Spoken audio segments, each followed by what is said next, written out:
Hey guys, tonight we're heading way back, far past the powdered wigs and plagues you think you know, and deep into the murky heart of medieval Europe, where something as innocent as a bath could get you judged, sick, excommunicated, or worse.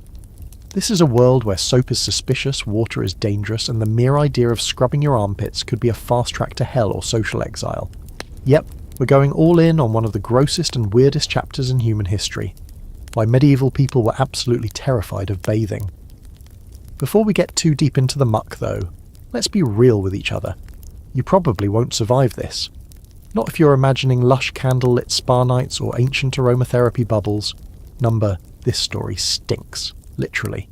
It's full of disease, superstition, religious guilt, and a whole lot of unwashed flesh. So, before you get comfortable, take a moment to like the video and subscribe, but only if you genuinely enjoy what I do here. And hey, tell me your city and the time right now. I always love seeing where in the world you guys are listening from. Now, dim the lights, maybe turn on a fan for that soft background hum, and let's ease into tonight's journey together. You open your eyes to a street that doesn't seem real. The air hits you first. It's thick, pungent, a brutal blend of animal droppings, rotting vegetables, and the unmistakable stench of bodies that haven't seen water in months. The cobblestones are slick with who knows what, and every corner seems to ooze some unidentified fluid. Welcome to a typical European town, somewhere between the 12th and 14th centuries. The time? Irrelevant. The smell? Eternal. You walk past bundles of straw meant to absorb the street's filth, and vendors trying to hawk week-old fish without flinching. Children run barefoot over mud and manure while dogs gnaw casually on what might have once been a goat. This place is alive, but it's not clean, and oddly, nobody seems to care. That's because cleanliness, to your medieval neighbours, is complicated. It isn't just about soap and water. It's moral, it's spiritual, it's even political. And unlike our modern obsession with hand sanitizer and 3-in-1 body wash, these people think scrubbing your skin too much might literally kill you, or worse, attract demons. And yet, not long ago things were different. If you turned back a few hundred years before this current funk fest, you'd find yourself in the heart of the Roman Empire. Romans loved their baths. Giant bathhouses dominated cityscapes, filled with hot pools, cold plunges, steam rooms, and a social scene that mixed politics, gossip, and grooming in one steamy package. Cleanliness to the Romans wasn't just practical, it was patriotic. But you're not in Rome. You're standing on the bones of it, in a time that's forgotten most of what came before. And here's where the fun begins. As Rome collapsed, and its luxuries crumbled, so too did the infrastructure needed to keep people bathed and healthy. Aqueducts broke, roads disappeared under weeds, and the idea of public bathing started to feel sketchy, sinful even. That little public bathhouse in the centre of town, it still exists, but now it doubles as a brothel, and everyone knows it. So if you're seen going in for a quick scrub, people won't assume you're there for cleanliness. They'll assume you're there for company, naked company, with medieval STDs. So yeah, you stop going. Even if you could bathe at home, it's not easy. Firewood is expensive, and heating a whole tub of water takes hours. Plus, many people genuinely believe that washing too often weakens the body. They think it opens your skin, literally makes it porous and vulnerable, and invites disease to slip inside. Like the actual act of scrubbing might be a gateway for illness. You wouldn't want to wash away your protective layer of dirt, would you? That grime is like medieval SPF 50, and yet some people do try. You see a monk rinsing his hands in a small bowl. Not for cleanliness though, it's symbolic, a kind of spiritual cleansing. Because while water may be dangerous, it also carries holy weight. Baptism, for example, uses water to cleanse the soul, but only once, maybe twice if things go horribly wrong. So there's the first big contradiction. Water can purify or corrupt, depending on the context. And since nobody quite agrees on which it does more often, most people err on the side of dry. Then there's the issue of class. You're standing in mud, but if you were rich, you might have your own wooden tub hauled out once a month, or once a year. You'd fill it with lukewarm water, throw in some rose petals to mask the stench, and maybe add a few herbs if you're feeling extra. But you'd share that water with your entire household, in the same tub, in the same order. Spoiler, you don't want to be last. And the poor? They make do. Maybe a quick rinse in a river if it's warm out. Maybe a sponge bath with snow melt in winter. But often it's nothing. Just a prayer and a hope that no one smells you before you smell them. Now, here's a quirky fact. Some medieval people believed strongly that onions could absorb disease from the air, so they'd hang onions around their necks instead of bathing, trusting the vegetable to do the work their bathtub wouldn't. And on the scholarly side, there's still debate about how often people actually bathed. Some records show occasional washing for special holidays. Others suggest the elite bathed more often than we think, but privately and with lots of fuss. The big question historians argue over is whether people avoided bathing because they were truly afraid of it, or just because it was a massive pain to pull off. The answer, probably both. But you're here now, boots squelching through street slop, nostrils full of whatever's wafting from that open window, and you're starting to get it. Maybe, just maybe, if every bath came with the risk of disease, judgment or scandal, you'd think twice too. So you hold your breath, tighten your cloak, and press forward into a world where staying dirty might be the cleanest choice of all. You keep walking through that medieval town, the scent trailing behind you like a second skin. The buildings are timber-framed, leaning just a little too much for comfort, as if they're gossiping with each other. Behind wooden shutters you catch glimpses of lives being lived in various degrees of grime. And just when you start thinking this society never cared about bathing, you turn a corner, and there it is, a bathhouse. Its faded wooden sign creaks above the doorway, painted with a crude image of a steaming tub and a few suspiciously cheerful figures inside. You can smell the place before you step near it, sweet herbs trying desperately to cover the sour musk of sweat and something vaguely meaty. Inside, laughter spills into the street, high-pitched, flirtatious, not exactly clean. This is no health spa, it's a Roman legacy turned medieval scandal. See, back when the Roman Empire was still flexing its aqueducts, public baths were centres of life. People didn't just clean themselves, they networked, made business deals, and casually soaked in massive marble pools with strangers. There was a structure to it. The frigidarium cold, tepidarium warm, and caldarium hot, like a thermostat-controlled journey through temperature and social hierarchy. And yeah, the Romans were definitely a little too comfortable with the whole public nudity thing. But to them, bathing wasn't just about getting clean, it was about being civilized. Then Rome fell, and with it, most of the plumbing. The early medieval folks inherited a decaying system of bathhouses, scattered across cities now ruled by new powers, kings, bishops, and the growing influence of the church. At first, people tried to keep the tradition alive. In places like Paris and London, bathhouses popped up all over, and many were communal, unisex even, which was already asking for trouble. And of course, trouble answered. These places started to gain a reputation, fast.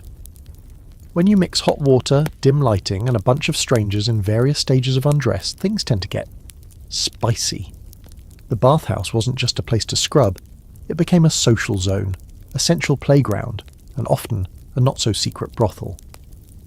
By the 12th century, many bathhouses offered what they politely referred to as extra services, and if you walked out of one whistling and freshly rinsed, your neighbours might raise an eyebrow or a torch. The bathhouse owners didn't help their case.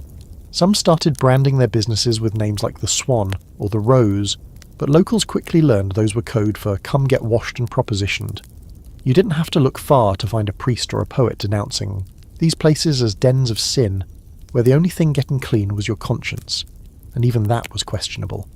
Eventually, local authorities started cracking down. City laws were passed regulating bathhouse behaviour, curfews, rules about male-female mixing, and in some towns, outright bans. But the damage was done. Bathing wasn't just suspicious now, it was downright scandalous. The church leaned into it hard. Public nudity, lustful mingling, touching yourself in warm water, even just to clean, all deeply immoral, not to mention dangerous to the soul. But wait, it gets worse. You see, disease loves close quarters, and bathhouses, hot, damp and overcrowded, were perfect petri dishes. When outbreaks of leprosy, plague and syphilis swept through Europe, bathhouses got the blame, and in a world without germ theory, it made a certain kind of terrifying sense. If a bunch of people bathe in the same tub and suddenly start dying, obviously the water did it. Never mind the rats or the fleas or the sewage dumped in rivers upstream.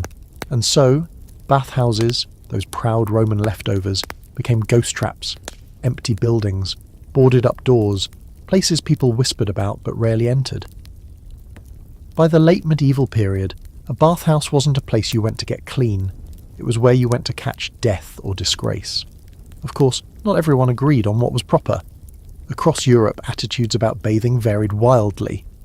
In Islamic Spain, for example, the influence of Arab culture kept bathing alive and even elevated. Bathhouses there were elegant, beautifully tiled, and operated as both sacred and secular spaces. The same was true for parts of the Byzantine Empire, where Roman traditions held on a little longer.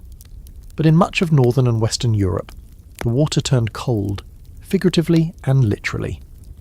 Now here's your quirky fringe fact. Some bathhouses would actually serve meals in the tub. Picture it. You're neck deep in warm, murky water with a stranger's elbow gently bobbing nearby, while a servant hands you a tray of boiled meat and bread. Bon appétit. And on the scholarly side, historians still wrestle with the question, were bathhouses really brothels in disguise, or is that just how the church painted them? Some evidence suggests that while certain establishments leaned into their risky reputation, others genuinely tried to offer hygienic services. But in the court of public opinion, especially in medieval Europe, perception was everything. And once bathing became associated with sin, the average person didn't stand a chance. So here you are again, standing outside that bathhouse, watching someone emerge looking freshly scrubbed and slightly ashamed. They avoid eye contact, they walk briskly away, cloak pulled tight. And you wonder, was that a bath? Or something more? You move on, nose wrinkling slightly as the smell of herbs fades into the background stench of the street. The bathhouse door creaks shut behind you, and you're left with the realization that in this world, being clean isn't just rare, it's risky. You're still in that town, moving deeper into its tangled alleys, and by now you've noticed a pattern. The cleaner someone looks, the more suspiciously people glance at them. A little dirt on your face? Fine. Stains on your tunic? Expected. But emerge with a gleam to your skin or a suspicious scent of lavender, and suddenly you're raising questions. What were you doing? Where were you? Who touched you? Cleanliness here has consequences, and most of them aren't good. You duck under a laundry line drooping across the alley, dodging a dripping pair of woolen hose and a stained chemise. Just ahead, another public space draws your eye, larger, more open, with low wooden benches and steaming tubs of water being poured into large barrels, but something feels off. There's no joy here, no laughter, just an eerie quiet and a faint scent of boiled herbs. You're looking at a bathhouse still in use, but this one isn't for luxury. It's for disease control. You get closer and realise what you're seeing. Patients being scrubbed down by people wearing thick gloves and long robes, almost like proto-doctors. The atmosphere is clinical but clumsy. No one knows quite what they're doing. They're trying to help, but they also believe that washing could either heal or kill. It all depends on which theory they're following. Enter miasma theory. In the medieval mind, disease wasn't caused by bacteria because bacteria hadn't been discovered yet. Instead, illness was blamed on bad air, or miasma, a mysterious poisonous vapour believed to waft from rotting matter, dirty water, open wounds, or, you guessed it, hot baths. They genuinely thought that pores opened wide in warm water, like tiny gateways, making the body vulnerable to these deadly vapours. So the very act of taking a warm bath was like swinging open the castle gates and inviting the enemy in. And here's the twisted logic.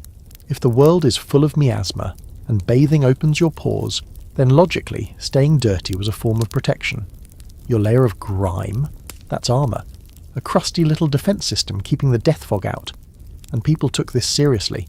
They'd plug their noses with herbs, wear masks filled with flowers or vinegar-soaked sponges and smear themselves with oils and waxes, not to smell good, but to seal their pores shut.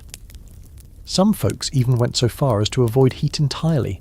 No baths, no fireplaces, nothing that might loosen the body's defences. You watch as an older man is gently lowered into one of the barrels. His face is pale, beaded with sweat, and his expression is pure dread. The washer mutters a prayer as she pours warm water over his back. A second later, someone else lights a stick of incense and waves it under his nose, probably to counter the miasma. It's a ritual of contradictions. Cleanse the body, but don't open it. Heat the water, but not too much. Let him soak, but not so long the vapours sneak in. And yet, this bathhouse isn't all doom and gloom. Some people still believe in the healing power of water, especially if it's from a holy source. Across the continent, springs and wells are declared sacred, often tied to saints or miracles. Pilgrims travel for miles just to wash their wounds in supposedly blessed water, hoping it'll cure them without also inviting in the plague. In these places, bathing is allowed, even encouraged, but only because it's divine. Here's a quirky fringe fact. Some towns would only allow public bathing during certain moon phases. It was believed that the moon could affect the body's openness to illness, like the tides. So if you bathed under a full moon, you were asking for trouble. But a waxing crescent? Perfect time for a rinse. Meanwhile, scholars today argue over just how widely miasma theory influenced everyday behaviour. Some claim it was a medical doctrine limited to professionals and upper classes. Others believe it filtered down into the general population through sermons, rumours, and sheer panic. The truth probably lies somewhere in between. Not everyone could explain why they avoided baths. They just knew it felt dangerous. You walk away from the bathing barrel as a patient is gently helped out and wrapped in a scratchy wool blanket. His skin looks pink, too pink. A bystander crosses themselves. Another shakes their head like he's already gone. In a few days, if he dies, no one will question it. They'll blame the water. You turn down another alley and spot a market square ahead. Here, it's business as usual. Bread, cheese, a goose squawking indignantly from a cart. You pass a few men gossiping near a barrel of apples, and one of them mutters something about a neighbour who bathes too often. The others laugh. One calls it suspicious. You don't know what's worse, being accused of sorcery or hygiene. But to be fair, bathing was seen by some as unnatural. Think about it. Water was unpredictable, mysterious, even mystical. It could cleanse or drown. It was the stuff of baptisms and floods, healing and destruction. And for most medieval people, water didn't come from a faucet. It came from rivers, wells, and rain barrels, often dirty, sometimes diseased. So to voluntarily soak yourself in it, risky, odd, possibly demonic. And so, as strange as it sounds, you begin to understand why people feared bathing, not because they were stupid or lazy, but because everything they'd been taught warned them against it. The water wasn't just cold and scarce. It was spiritually loaded, socially complicated, and biologically misunderstood. Still, you can't help but feel the itch under your collar, behind your knees, the gritty feeling of dried sweat and dust working its way into your every fold, and suddenly you crave a bath, a real one, scalding hot, with bubbles and steam and no fleas, but not here, not now. Because here, in the shadow of bathhouses turned brothels and doctors who fear steam, the one thing worse than being dirty might be getting clean. You wake to a new day in the same medieval village, and something's immediately off. The air feels heavier. The usual din of street merchants and clanking blacksmiths is quieter, muffled, as if the whole town is holding its breath. You peer out from under your itchy wool blanket and see neighbours whispering, fingers clutching crosses, eyes scanning the rooftops like they expect something to fall from the sky. Something's wrong. And then you hear the bell, a deep, slow toll, once, twice, a third time. Not a church bell for mass. This one's different. It rings for death. You shuffle out, rubbing sleep from your eyes and trying to ignore the persistent grime under your fingernails. A boy runs past, clutching a basket of wilted herbs and crying. You follow the sound of murmurs until you reach a familiar alley. And there it is, a pile of rags beside a shuttered window. Except that pile of rags is a man, hunched and trembling, with dark blotches blooming on his neck. No one's helping. No one's touching him. They all know what this is. The plague is not the first time, and it won't be the last. Epidemics roll through these streets like storms, unpredictable, fast, and absolutely merciless. And in the face of such horror, people do what they always do: panic, pray, and blame the water. Because when the Black Death arrives, Hygiene isn't the hero of the story. It's the villain. You walk toward the edge of the square and catch sight of a poster nailed to a crooked wooden pole. It's crudely drawn, warning citizens to avoid public baths until further notice. Too dangerous, too risky, too many bodies sharing the same steamy water. The message is clear: bathing spreads death. and it kind of makes sense if you don't know what's really going on. You see, in times of plague, everything becomes suspect. Rats, suspicious, strangers, highly suspect. But hot water? That's practically a murder weapon. The prevailing belief is that a warm bath opens the pores, making the body more absorbent to miasma. And miasma, as you now know, is the invisible enemy. A warm body is a vulnerable body. A clean body is a target. So the logic becomes inverted. If you want to survive, stay dirty. Don't sweat. Don't soak. Don't even breathe deeply. Even the healers buy into it. Plague doctors, with their beaked masks stuffed full of herbs, recommend vinegar rubs and dry cloths over bathing. They claim that washing could redistribute harmful humours inside your body, speeding up death instead of preventing it. One popular remedy: rub yourself down with a freshly killed pigeon. Apparently the bird absorbs the disease. Of course, no one bothers to ask the pigeon. Here's your quirky fringe fact of the night. Some towns believed that bathing during a plague wasn't just dangerous, it was criminal. In Milan, entire households were sealed inside their homes if anyone was suspected of bathing and then falling ill. The assumption was that they'd exposed themselves to plague spirits, and the whole family had to be sacrificed for the good of the town. Doors nailed shut. No escape.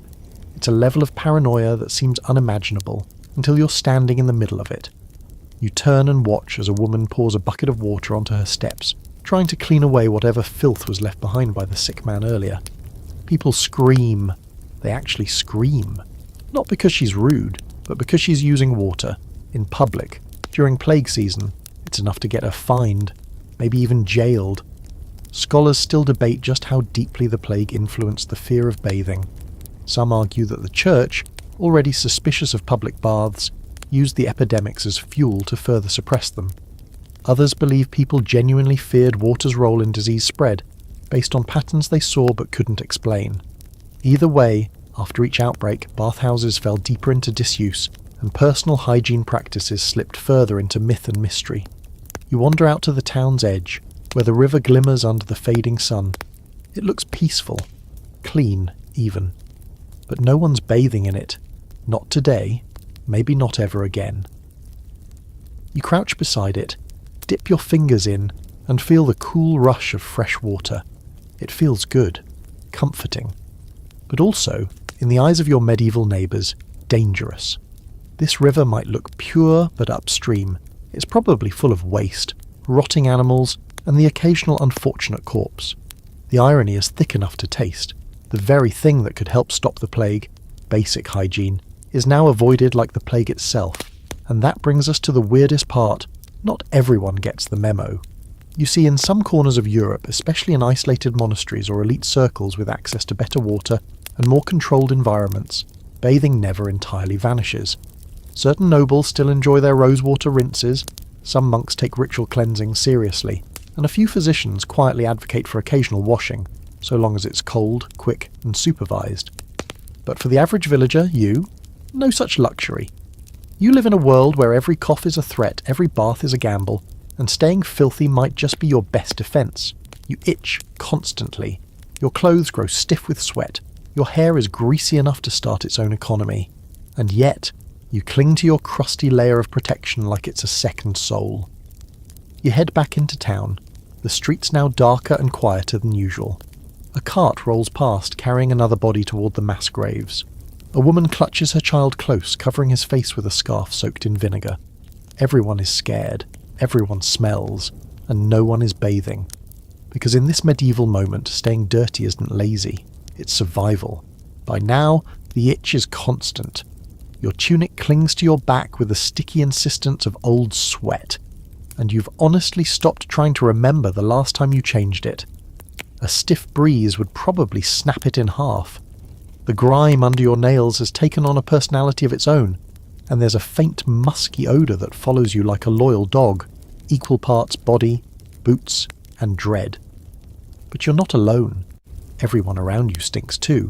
It's not just tolerated, it's normal, expected, even comforting in a horrible way. And that's when you realise something wild.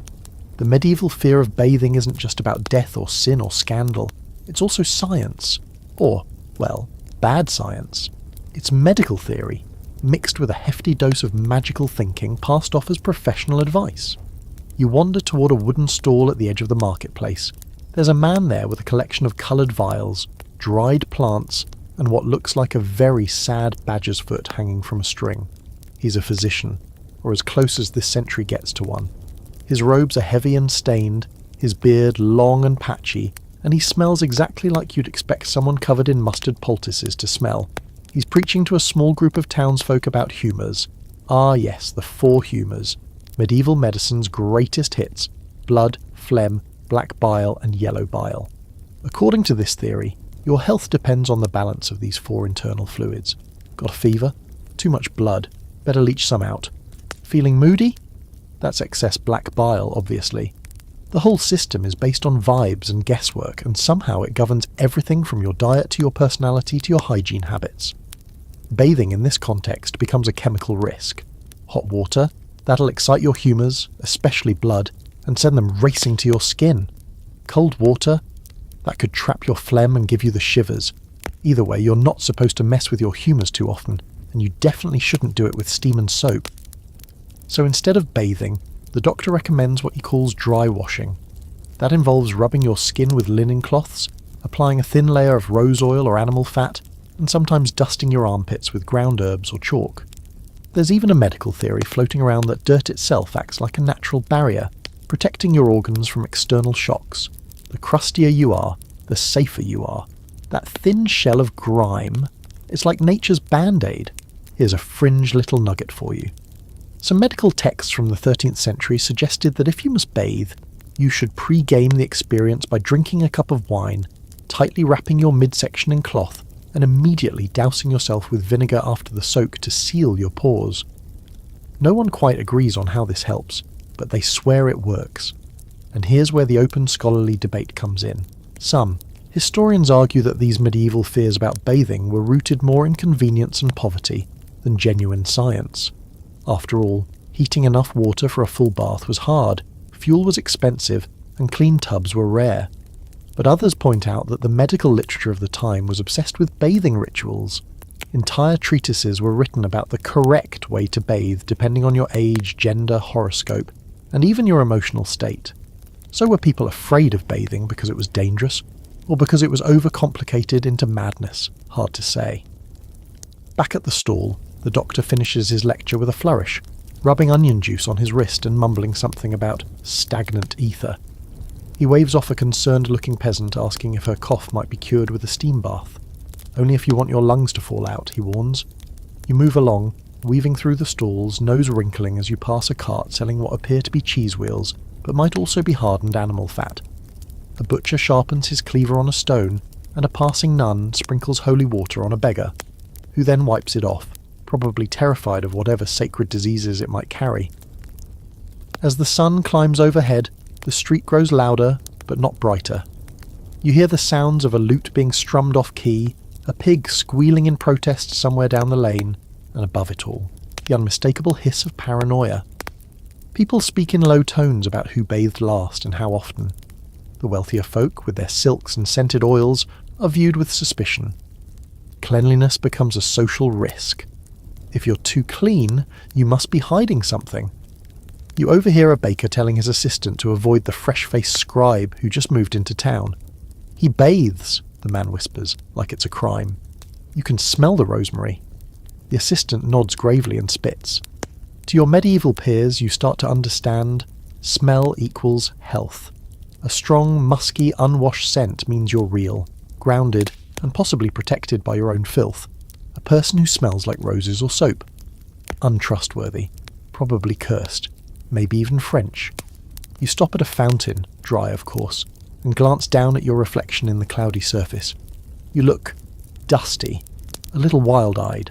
There's a smudge on your cheek that's probably permanent now. But weirdly, you feel safer than you did earlier. Your skin, though grimy, is intact. Your pores are sealed shut beneath a brave crust of medieval armour. And there's something oddly empowering about being disgusting on purpose. You sit on the edge of the fountain and watch as a child scoops up a handful of dirt and rubs it into her arms like lotion. Her mother nods approvingly, and for a moment, you start to believe it. Maybe dirt really is medicine. Maybe your skin wants to be a battlefield. Maybe the bath is the enemy. And just as you're thinking this, a rider comes tearing through the street splattered with mud, yelling something about disease in the next town over. The crowd groans. A few people cross themselves. Someone mutters that it's time to stop washing again, just in case. Because in the medieval mind, every outbreak, every unexplained death, every strange illness is a reminder. The cleaner you are, the faster you fall. The sun slips lower in the sky, casting a warm orange light over the warped rooftops and crooked chimneys of the town. The breeze picks up, rustling old prayer flags tied to doorposts and fluttering through open windows that probably haven't been cleaned since they were installed. You're making your way toward the cathedral now, drawn by the low hum of a choir practice that seems to echo through the entire square. But you're not here for the music. You're here because the church, not doctors, not peasants, not nobles, has the most to say about your bathwater habits. The church is powerful in this world, not just spiritually but socially, politically, and yes, hygienically. You enter the tall stone building, the heavy oak doors groaning behind you, and the scent of incense hits like a wall. Thick, floral, slightly burned. It's supposed to mask the sin of the congregation, but it's also doing its best to mask the smell of a few dozen unwashed bodies pressed into pews. You slip into a shadowy corner and watch. No one here smells good. In fact, if someone did, they'd probably be hauled in for questioning. The faithful believe cleanliness should come from the soul, not the skin. Outer beauty, after all, is a distraction. Vanity. And bathing, in its many earthly forms, can easily drift into temptation. The sermons these days are laced with warnings. Beware the pleasures of the flesh, the priest warns, which sounds like a general anti-lust message but definitely includes soap. Too many clean men have fallen into sin. Too many pure women have become impure, one bath at a time. The crowd nods solemnly, as though the road to hell is indeed paved with lavender-scented lather. The thing is, the church isn't entirely anti-bathing. Monasteries often had washing stations, and some monastic rules even required regular cleansing, especially before meals and prayer. But there's a catch. It had to be practical, not pleasurable. You were allowed to rinse your hands, maybe splash some water on your face, and in some places do a full body wash a few times a year, strictly for health or ritual purposes. Anything more? That was suspicious. Too much enjoyment in the act, and suddenly you were a sinner instead of a saint. There's a famous line repeated in many Christian writings of the time: cleanliness is next to godliness. But if you trace that idea back, it's actually more nuanced. Medieval theologians often saw the body as corrupt, something to be subdued, not pampered. Bathing too often suggested you cared too much about earthly things. It meant you were focused on the shell, not the soul. And of course there were those pesky bathhouses again. The church really couldn't let those go. Public bathing had become too tightly linked to fornication, gossip, and all manner of mortal sins. A woman seen entering a bathhouse alone might be accused of prostitution. A man who emerged too refreshed might be assumed to have paid for more than a rinse. That moral panic only deepened when bathhouses started installing private rooms, perfect for illicit rendezvous. Soon city records were filled with complaints from priests and town leaders. Bathing was no longer just a physical concern, it was a spiritual battlefield. Here's your quirky fringe fact. In the 13th century, a few religious orders actually classified excessive bathing as a form of gluttony. That's right, scrubbing your knees too often could put you in the same sin bucket as overeating. Imagine confessing that to your priest. "Forgive me, Father, I was shampooed twice." Some clergy took things even further. Flagellants, those zealous folks who wandered from town to town whipping themselves to atone for the world's sins, often refused to bathe at all. They saw suffering and filth as holy, a way to imitate Christ's humility. The more lice, the better. The more sores and stench, the greater your sacrifice. To them, water was the devil's perfume. But here's where the scholarly debate gets spicy. Not all church leaders agreed. Some reformist monks wrote about the health benefits of occasional bathing. A few even tried to bring back elements of Roman-style hygiene, arguing that a clean body could serve a clean mind. But their voices were drowned out by the louder, stricter authorities, who saw filth as armour against temptation. Back in the cathedral, the priest finishes his sermon and offers a bucket of holy water for anyone brave enough to approach. A young woman steps forward, dips her fingers in, and makes the sign of the cross. But even that simple act has weight. Holy water is fine. It's been blessed after all. But imagine if she'd poured a bucket of regular water over her head. People might start whispering. They'd wonder what she's washing off and what she's planning to do next. You leave the church and walk through the cloister gardens, where herbs grow in neat rows beside cracked fountains. Lavender, rosemary, thyme, medieval deodorizers. The monks tend to them carefully, but mostly to dry them and stuff them into satchels, not to steep them in the bath. It's all about scent management, not sanitation. You pause beside a small basin where a novice is rinsing his hands. He notices your stare and blushes. "Only for Vespers," he says quietly, as if explaining to you, and maybe to himself, that this isn't real bathing, not the sinful kind. Outside the monastery walls, people gossip about the clergy's cleanliness. Some say priests bathe in secret. Others claim they stay filthy to remain pure. Either way, the church controls the message. And the message is clear. Wash your soul, not your skin. You walk back into town, passing houses with crosses painted on their doors, symbols of protection from plague or pestilence, or perhaps reminders to stay away from unnecessary water. Because in this world, even a well-intentioned bath can spiral into suspicion. And so, you adjust your crusty tunic, scratch under your collar, and accept the truth of the era. Cleanliness might be next to godliness, but only if you don't enjoy it. The next morning comes in slow, greasy light. Fog clings to the narrow alleyways like old linen, heavy and damp, as if the whole town spent the night sweating in its sleep. The air smells of sour milk and something meat-adjacent, probably from the tanner's shop 3 streets over. You stretch your aching limbs and try not to think about the sheen on your skin, or the fact that the layer of dirt you wear now is probably older than some of the chickens scratching around in the road. You're not alone. Everyone is itching, shifting in their boots, doing the medieval version of dry shampoo with a cloth and a silent prayer. But today, there's tension in the air. Everyone's talking about the same thing, in hushed, slightly horrified voices. Someone bathed yesterday, fully, naked, in hot water, and now they're dead. You hear it first from a fishmonger who drops the news casually between scales and splinters. He drew a bath during the warmest part of the day, she says, shaking her head, and that very night, gone. Her tone is half warning, half "I told you so." The man didn't die from the water, not officially. But in the logic of this town, there's no separating the two, and with that the fear returns in full force, if it ever really left.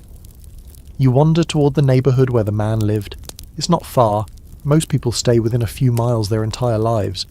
His house is quiet, shuttered tight, a straw cross tied to the door. That's the symbol now, a warning not to enter. No one will remove the body for days just in case, but what you hear from the neighbours is more interesting than the death itself. One says he was always too clean. Another claims he used lavender in his water like he was trying to seduce someone, or worse, summon something. This isn't just about dirt, it's about morality, about suspicion, about what happens when someone does something that feels too modern, too comfortable, too untrustworthy. And right now, that means bathing. But here's the twist. He's not the first, and he won't be the last. Because despite the fear, people still bathe. Sometimes, secretly, carefully, a few brave or reckless souls decide it's worth the risk. You pass an old woman fetching water from a well, and she tells you he opened his paws to the devil. It sounds dramatic, but she means it. There's a widespread belief that washing too thoroughly doesn't just invite disease, it invites evil. Demons, spirits, even witchcraft. A clean body is an exposed body, like a field stripped of its crops, empty and vulnerable. And during a plague, that fear sharpens like a blade.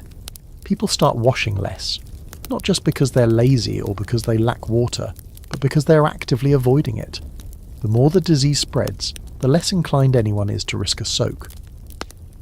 When the Black Death first hits, back in the mid-14th century, it kills millions, an estimated 1/3 of Europe. No one knows what causes it, but everyone has theories, and bathing is always on the suspect list. Doctors and priests alike warn against disturbing the body's balance. Too much motion, too much heat, too much anything could summon the illness. And what is a bath if not everything too much? Heat, motion, scent, moisture, all rolled into one indulgent, plague-baiting package. So, people stop. Entire cities see their bathhouses shut down, even the ones still open or empty, haunted by the memory of cleaner, riskier times. In Florence, in Paris, in London, once centres of public hygiene, bathing becomes a taboo act, something whispered about rather than celebrated.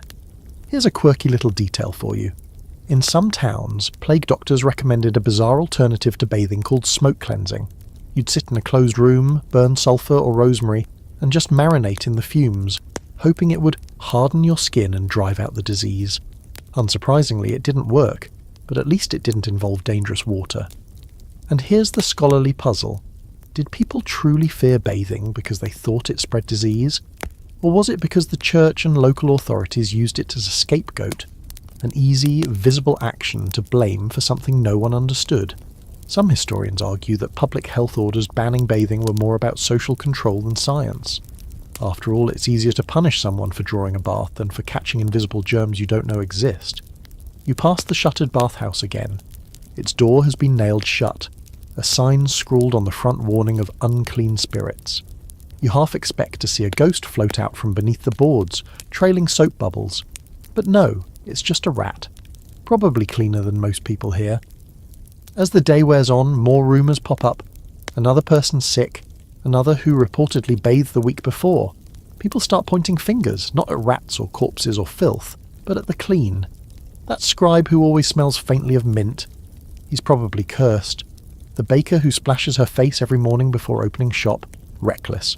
Maybe even a witch.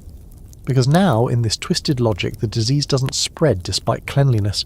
It spreads because of it. You find a bench and sit beneath a crooked awning, watching as two boys chase each other through the street, both of them covered in grime and laughing like lunatics. Their mother watches with tired pride. They haven't been near a bath in months, she says proudly. That's why they're still healthy. It's strange, isn't it? That in this world, filth equals safety. A scratch behind the ear, a crust of mud on your shin, even lice. All small signs that you're protected, that you've resisted temptation, that you're wise.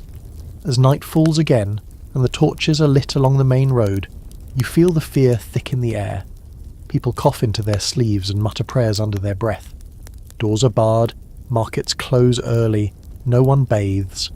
Not because they don't want to, not because they don't understand the stink, but because they know, or at least believe, that a single bath could be the beginning of the end. And so they scratch, they sweat, they wait.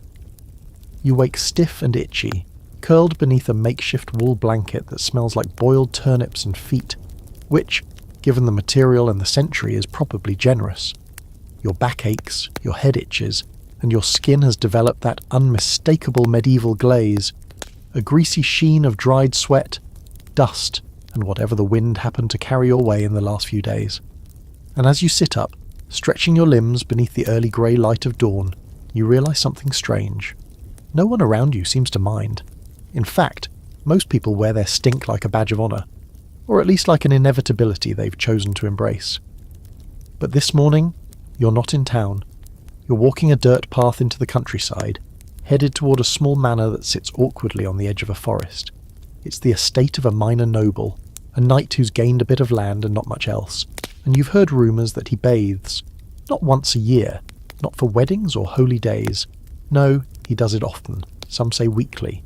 Others claim he does it to maintain his strength. This, of course, makes no sense to the villagers you've left behind. Bathing is a weakness, a vulnerability, a soft foreign indulgence meant for poets and plague victims.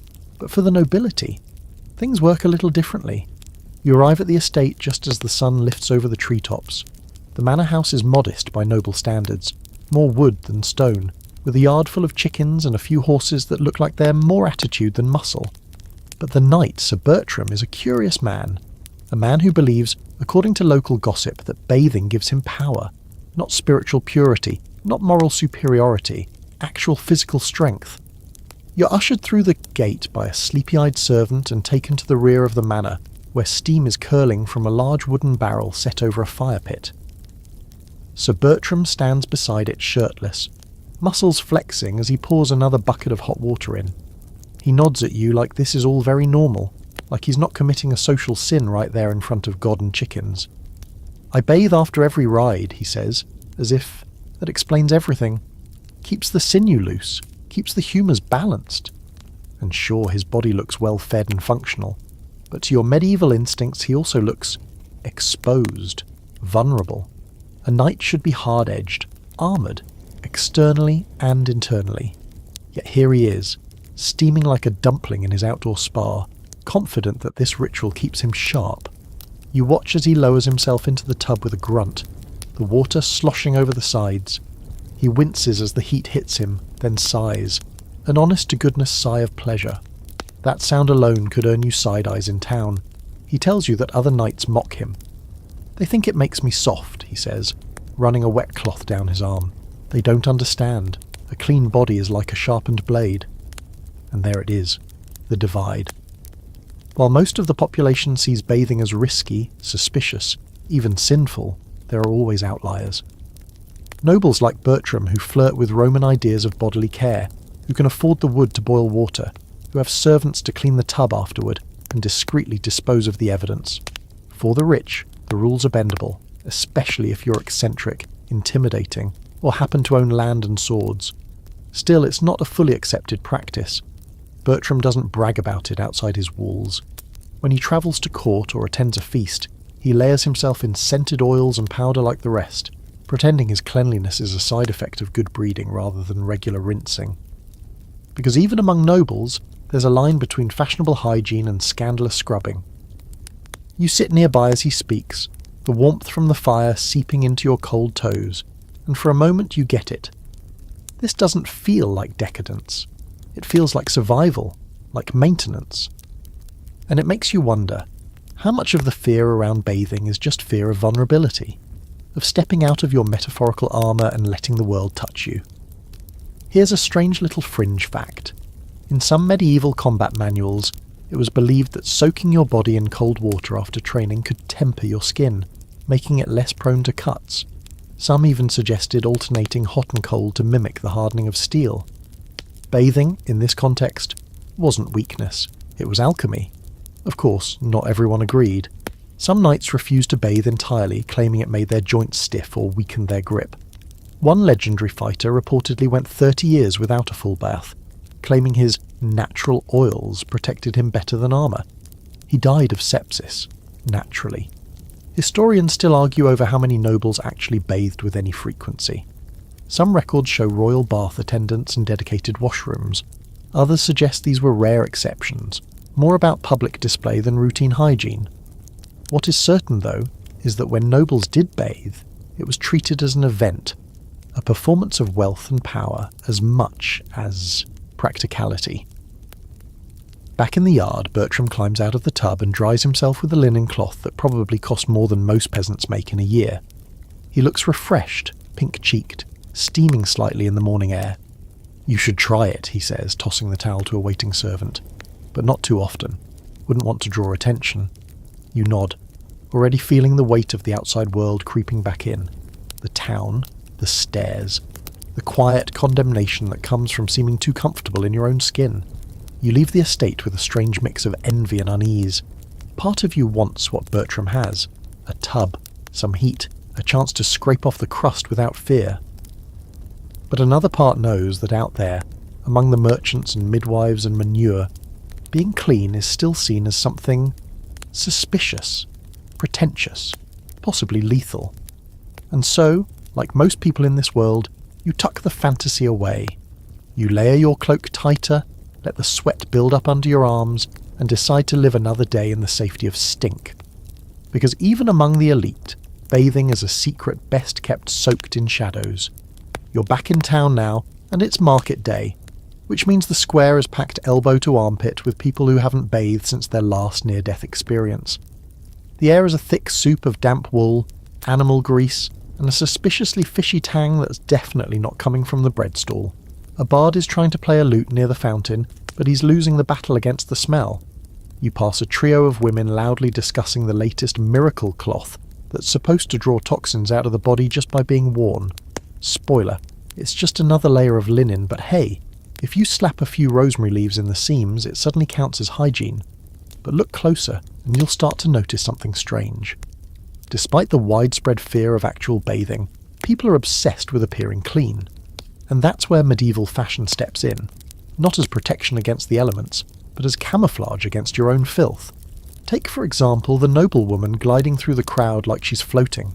She's wearing 4 visible layers: an undergown, a surcoat, a decorative outer robe, and a hood so stiff with starch it could stand up and walk away on its own. You know for a fact she hasn't bathed in weeks, maybe months. But she smells faintly of crushed cloves and dried lavender, and not because she's using perfume. It's because her clothes are stuffed with herbs, sewn into little sachets that hang beneath her arms and inside her sleeves. It's an entire odour-masking strategy, and it's considered downright refined. This is what you're looking at. Fashion as filtration. The more layers you wear, the further your skin gets from the outside world and from other people's noses. Your outer robe takes the brunt of the sweat and street funk. Your underclothes soak up the worst of your body's rebellion. And when all else fails, you just swap out your top layer and hope nobody notices the rest. Laundry's a lot easier than a full-body scrub after all, but not everyone has that luxury. Peasants, tradesmen, apprentices, they make do with 1 or 2 outfits a year max. Instead of layering for fashion, they layer for survival. Wool tunics over linen shifts, maybe a belt with a pouch of herbs or a chunk of waxy animal fat to rub on the skin. Not because it smells good, because it seals in the funk, like putting a cork in a bottle that's already gone bad, and that's the real game here. Containment. Hygiene, as you'd understand it, doesn't really exist. It's all about control. If you can't stop the stink, at least you can redirect it. Maybe confuse it. Outwit it with a sprig of thyme under your hat and a leather pouch full of crushed mint in your pocket. Here's a wonderfully weird fringe fact. Some upper-class men wore little cone-shaped hats filled with dried flowers and powdered herbs, designed to slowly release scent throughout the day like a medieval Glade plug-in. These weren't fashion statements. They were defense mechanisms, a portable nose-blind bubble of olfactory self-care. Of course, there's still an open, scholarly debate on how much of this was deliberate hygiene theatre versus just plain superstition. Did people really believe their linen layers and herb pouches kept them clean? Or were they just trying to survive socially? Some historians say the fashion was dictated by church modesty standards, not hygiene at all. Others argue that the clothing was shaped by necessity. The more layers you wore, the fewer flea bites you suffered, and the less skin you had to wash. Either way, it's working, sort of. You stroll past a tailor's booth where bolts of cloth hang like colourful shields. The tailor is explaining to a customer how darker colours hide sweat stains better, and lighter colours can reflect heat, reducing the amount of stink build-up. He doesn't use the word stink, of course. He calls it body essence, like it's an artisanal cheese. The customer nods, convinced, and picks out a deep plum wool with a vinegar rinse. Back near the bread stall, a woman is dusting her child with a fine powder made from dried flowers and chalk. It's a poor man's deodorant, and it's doing exactly nothing. But it makes her feel better, makes her child look cared for, and in this world, perception is half the battle. You decide to test the system yourself. You stop by a merchant selling scented oils and buy a vial of something called basil blossom elixir, which smells suspiciously like goat and disappointment. Still, you dab a bit on your wrists, and immediately someone passing by comments that you smell like the apothecary's nephew. You're not sure if it's a compliment, but it's definitely a reaction. And that's the point, because in a society that fears bathing, smell becomes your currency, your calling card. Too clean, and you're a target. Too dirty, and you're shunned. But just the right blend of herbs, oils, and carefully curated linen stains, that's social camouflage. That's survival. You take a seat near the fountain, the same cracked stone basin that's been dry for years, and you watch the crowd with new eyes. Every outfit is a strategy. Every odour is a clue. Some people layer for warmth, some for modesty, some just to muffle their own human soup of odours. It's not cleanliness, it's fashion hygiene, a desperate, fragrant illusion designed to keep everyone convinced that no one's as filthy as they feel. And maybe that's the weirdest part. Deep down, you all know the truth. You're filthy. You're all slowly marinating in your own sweat and fear, but you've built a culture that lets you pretend otherwise, one rose-scented sleeve at a time. And so, you rise, adjust your cloak, and take one last whiff of your basil goat potion before vanishing back into the crowd. Another carefully scented phantom in a world too scared to scrub. You're walking through the outer lanes of town now, where the streets are narrower, the roofs sag just a little lower, and the smell of centuries-old sweat is replaced by something even more personal, body odour. Real, raw, unapologetic armpit funk. It hits you like a wall the moment you pass a group of field hands unloading sacks of grain. One of them raises his arm to scratch his shoulder, and instantly, the surrounding flies break formation and flee. It's that potent. Here's the thing, deodorant isn't a concept in medieval Europe. Antiperspirant? Forget it. You've entered the era of the armpit wars, an unspoken olfactory arms race in which no one wins, but everyone participates. Everyone stinks, but they stink in different ways, and that's where things get interesting. You pass a group of young women tending to laundry by a stream. Well, laundry is generous. They're mostly scrubbing linen shifts against stones, laughing as they flick water at each other, and pretend this isn't their 5th time trying to wash the same pair of undergarments in a river where pigs also bathe. One of them pulls a bundle of dried mint from her satchel and tucks it under her bodice. Another rubs crushed rosemary under her arms. You recognise the technique now. Homemade deodorant, medieval edition. They're not trying to eliminate the odour. They know that's impossible. What they're doing is layering it, turning their natural scent into something slightly less aggressive. It's like putting a flower on top of a compost heap and calling it a centrepiece. But hey, it's better than nothing. And this is where the cultural creativity shines through. You pass a merchant wearing a sash filled with scented wax beads, which he claims melts gently against the body for a full day's freshness. You highly doubt that, considering he smells like onions and wet wool. But there's no shortage of invention in this world. No end to the ways people try to deal with the fact that they all, universally, reek. You hear whispers about a noblewoman up the hill who uses vinegar-soaked cloths to dab under her arms each morning. Another swears by a secret potion made from burnt orange peels and lard, which is honestly more disturbing than helpful. And of course, there's always the classic, just don't lift your arms. One man you meet, a tanner with forearms the size of tree trunks, boasts that his smell keeps away both thieves and demons. No one comes close enough to rob me, he laughs, showing off a gap-toothed grin. Or tempt me. He may have a point. The air around him could peel paint off a fresco. Here's a weird little fringe fact for your nose to consider. Some medieval guides suggested sweating out bad humours to improve your natural scent. They believed that armpit odour wasn't a hygiene issue. It was a spiritual and medical signal, a warning flag that something inside you was unbalanced. The solution? Exercise, fasting, or walking in circles until you collapse. All excellent ways to make your body reek even more. And there's still debate among scholars about how far this olfactory paranoia went. Did people really not care about the smell? Or were they so used to it that their noses simply adjusted, the way you stop noticing your own dog's breath after a while? Some argue that medieval people were just nose-blind to themselves and each other. Others believe that they noticed, and hated it, but didn't have the resources or societal permission to do anything about it. Regardless, the stench lingers. You wander into a small apothecary, a cluttered wooden room with shelves lined in bottles, powders, and dubious jars of things floating in mystery juice. The herbalist, a wiry man with more stains on his apron than fabric, shows you his prized invention, a blend of crushed sage, alum, and beeswax meant to seal the pores and perfume the flesh. He dabs some under your arm with a grin. You immediately regret it. It smells like burnt hay and despair. But outside, someone notices. A woman sniffs the air as you pass and says, "You smell sharp." It's not a compliment. It's more of an assessment, a guess, possibly a warning to others. Because here's the kicker.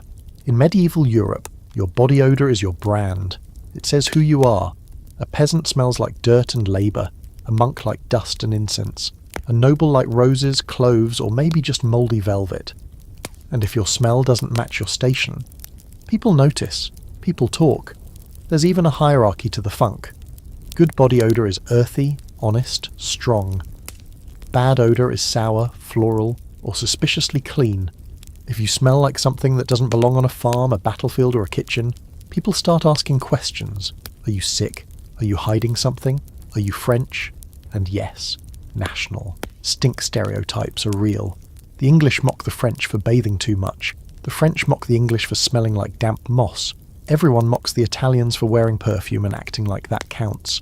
It's all part of the strange, sweaty tapestry of medieval life. You can't win the armpit wars, but you can survive them, with a bit of vinegar, a sprig of thyme, and a heavy cloak to muffle the evidence. As the day fades into a golden, fly-speckled dusk, you retreat to a nearby stable to sleep. It smells like hay, manure, and horse, but honestly, it's less offensive than some of the people you pass today. You pull your cloak tight, tuck your nose beneath the collar, and tell yourself you'll figure out this whole hygiene thing eventually. Just maybe not tonight. Morning drips in through the rafters of the stable like cold molasses. A rooster announces the day far too enthusiastically, and the horses snort in agreement. You're awake now, groggy and tangled in your crusty wool cloak, the straw beneath you prickly and riddled with the sharp perfume of manure. You sit up, rub your face, and come face to face with the medieval truth you've been trying to ignore. You reek. Badly. Your breath could peel a fresco. Your scalp itches with the force of 1,000 invisible invaders, and your skin feels like it's wearing its own exoskeleton. And so, with great reluctance and a growing sense of dread, you decide it's time. You need to find soap. You've heard whispers around town of a woman who makes it. Old, strange, reclusive. They say she lives near the edge of the village, in a stone hut with a roof patched together from moss and divine intervention. They also say she might be a witch, because in this world, if you willingly deal with chemicals that burn your skin and produce bubbles, you're either brave or bewitched. You head down the dirt path, dodging a wheelbarrow of cabbage and 2 children sword-fighting with old sausages, until you reach the soapmaker's cottage. It's half buried under creeping ivy, and the smell hits you before the door opens, a pungent cocktail of ash, boiled fat, and something herbal that might be thyme or might be old socks, hard to tell. The woman who greets you is small, sharp-eyed, and covered in streaks of something greyish-green. "You here for soap or spells?" she asks, as if there's a real difference. When you say soap, she nods, mutters something about brave souls, and beckons you inside. The process, as it turns out, is medieval chemistry at its most chaotic. Soap making isn't a craft here. It's a dangerous experiment teetering on the edge of fire hazard and alchemy. You watch as she stirs a massive cauldron filled with animal fat, ashes and rainwater. The smell is vivid. You try not to gag. She explains that the key to soap is lye, which she makes by pouring water through wood ash collected from her hearth. The resulting liquid is so caustic it can dissolve your skin if you're not careful. And yet, when mixed with fat, usually beef tallow or pig lard, it becomes something vaguely cleansing. Eventually. The mixture simmers for hours, thick and muddy, until it starts to solidify into greyish chunks. "You don't want to know what this batch is made from," she says with a grin. You believe her. There's a certain haunted look in her eyes that says, "I've rendered things I can't unrender. This is soap. It's ugly, it's rough, and it smells like death wearing a rosemary disguise. But it works. Kind of." She hands you a lumpy bar wrapped in linen and says, "Use it sparingly, and don't let the priest see." Because here's the deal. Soap isn't just rare, it's suspicious. Especially homemade soap, crafted by women, using materials most people don't understand. It borders on sorcery. A few towns over, someone was accused of witchcraft simply for selling soap that didn't smell terrible. And here's your quirky little fact. In some regions, soap makers were required to work outside town walls due to the stench of the process. The boiling fat, the chemical reactions, the sheer number of times something exploded. It was like running a medieval meth lab, with bubbles. You leave her hut with your hard-earned bar of soap and a deep appreciation for just how difficult it is to get clean in this world. It's not just the danger, it's the cost. The ingredients are hard to find. The process takes days, and most people simply can't afford to waste fat on something that doesn't go into a stew. There's an ongoing scholarly debate about just how common soap was in medieval Europe. Some records show soap being sold in towns as early as the 9th century, especially in southern regions influenced by Islamic hygiene practices. In places like Castile or Naples, soap making was a legitimate trade. But in northern Europe, soap was often homemade, inconsistent, and mostly reserved for laundry, not bodies. Washing clothes with soap? Fine. Washing yourself? Suspicious. So, Armed with your illicit brick of semi-cleansing doom, you return to town like someone smuggling a sacred relic. You hide the soap in a bundle of rags, glance over your shoulder like a thief, and slip behind a bakery to where a small wooden basin sits beside a rain barrel. You check the alley. No one. You unroll your sleeves, dip the soap in water, and begin. It doesn't lather so much as dissolve into a weird grey sludge. You rub it under your arms, on your hands, your neck. It stings. It smells. But slowly you start to feel... not clean, exactly. Just less crusty. Less like a person who's been composting in his own sweat. Then comes the rinse. A cold splash from the rain barrel. A gasp. A flinch. And suddenly you feel alive. Cold. Raw. Human. But then you hear footsteps. Someone's coming. You panic, dry off with your cloak, rewrap the soap and bolt down the alley like you just robbed the bishop. Because in this world, being caught washing with soap is like being caught holding a secret, unspeakable luxury. It's not just scandalous, it's weird, and that's the irony. Soap is one of the few things that could actually improve public health, reduce disease, and make life marginally more tolerable. And yet it lives in the shadows, guarded by soot-covered women in moss-roofed huts, feared by clergy, mocked by commoners, and only really embraced by laundresses and eccentrics. You tuck your precious soap deep into your bag and vow to use it only when absolutely necessary. Like when your skin starts to fuse to your tunic, or when rats refuse to nest in your bedroll because you smell worse than they do. Until then, you walk the streets as one of them again. Filthy, pungent, and slightly safer because of it. You've managed to make it a few days without using the contraband soap again, though it sits in your satchel like a guilty conscience. Slightly greasy and softly aromatic, whispering that you don't have to live like this. But you do. Because in the medieval world, bathing might be suspicious, but skincare is somehow fine, encouraged even, just not in the way you'd think. You find yourself outside a local apothecary's stall in the marketplace, drawn in by a sign that reads, "Waters, ointments, unguents for the skin and soul." The woman behind the table is middle-aged, bright-eyed, and smells like lavender and toasted barley. Laid out in front of her are a dozen clay pots and bottles, each labelled in looping script: rosewater, camphor oil, honeyvine tincture, ground snail balm. You glance sideways at a man rubbing what appears to be mashed apple and ashes onto his forehead. He nods at you, completely serious. Keeps the demons from getting into my face. You don't question it. And this is the strange twist in the hygiene logic of the Middle Ages. While full-body cleansing is often viewed with suspicion or as an unnecessary luxury, selective skincare is acceptable, sometimes even essential. Facial washing, ointments for wounds or blemishes, and perfumed waters are all part of daily life for those who can afford them. A young woman next to you is buying a jar of crushed rose petals soaked in vinegar. "It softens the skin and frightens off suitors," she says with a smirk, applying it delicately under her chin. "Smell nice, but not too nice." You ask the apothecary what she recommends for someone whose skin currently feels like a medieval baking dish that's been overused and never washed. She looks you up and down, then hands you a pot of something that smells like beeswax and regret. "Made from rendered duck fat and ash," she says.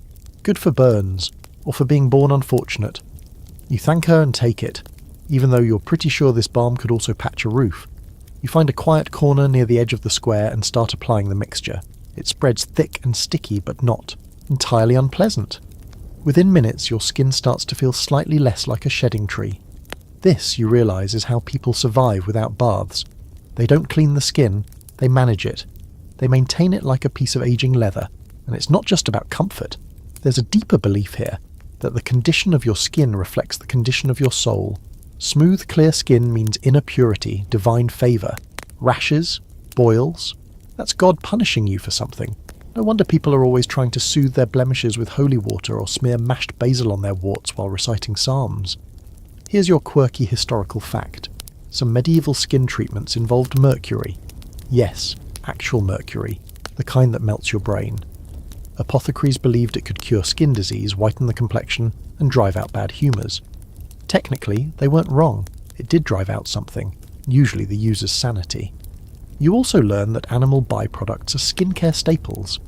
Marrow-infused salves, ox bile lotions, even a face mask made from sheep's brains and elderberry. A travelling seller pitches you a miracle rub, For dry skin made from eel grease and burnt barley, you pass politely. Despite the raw ingredients, some of these concoctions actually work.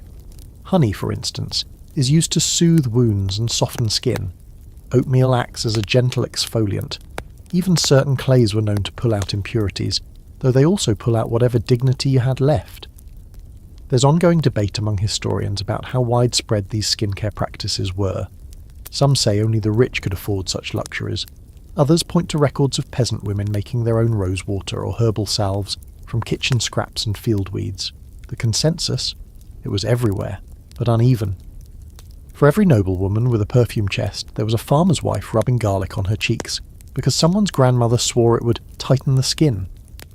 You wander from the market into a small chapel garden, where a few nuns are tending to herbs. One is grinding marigold petals into a fine paste.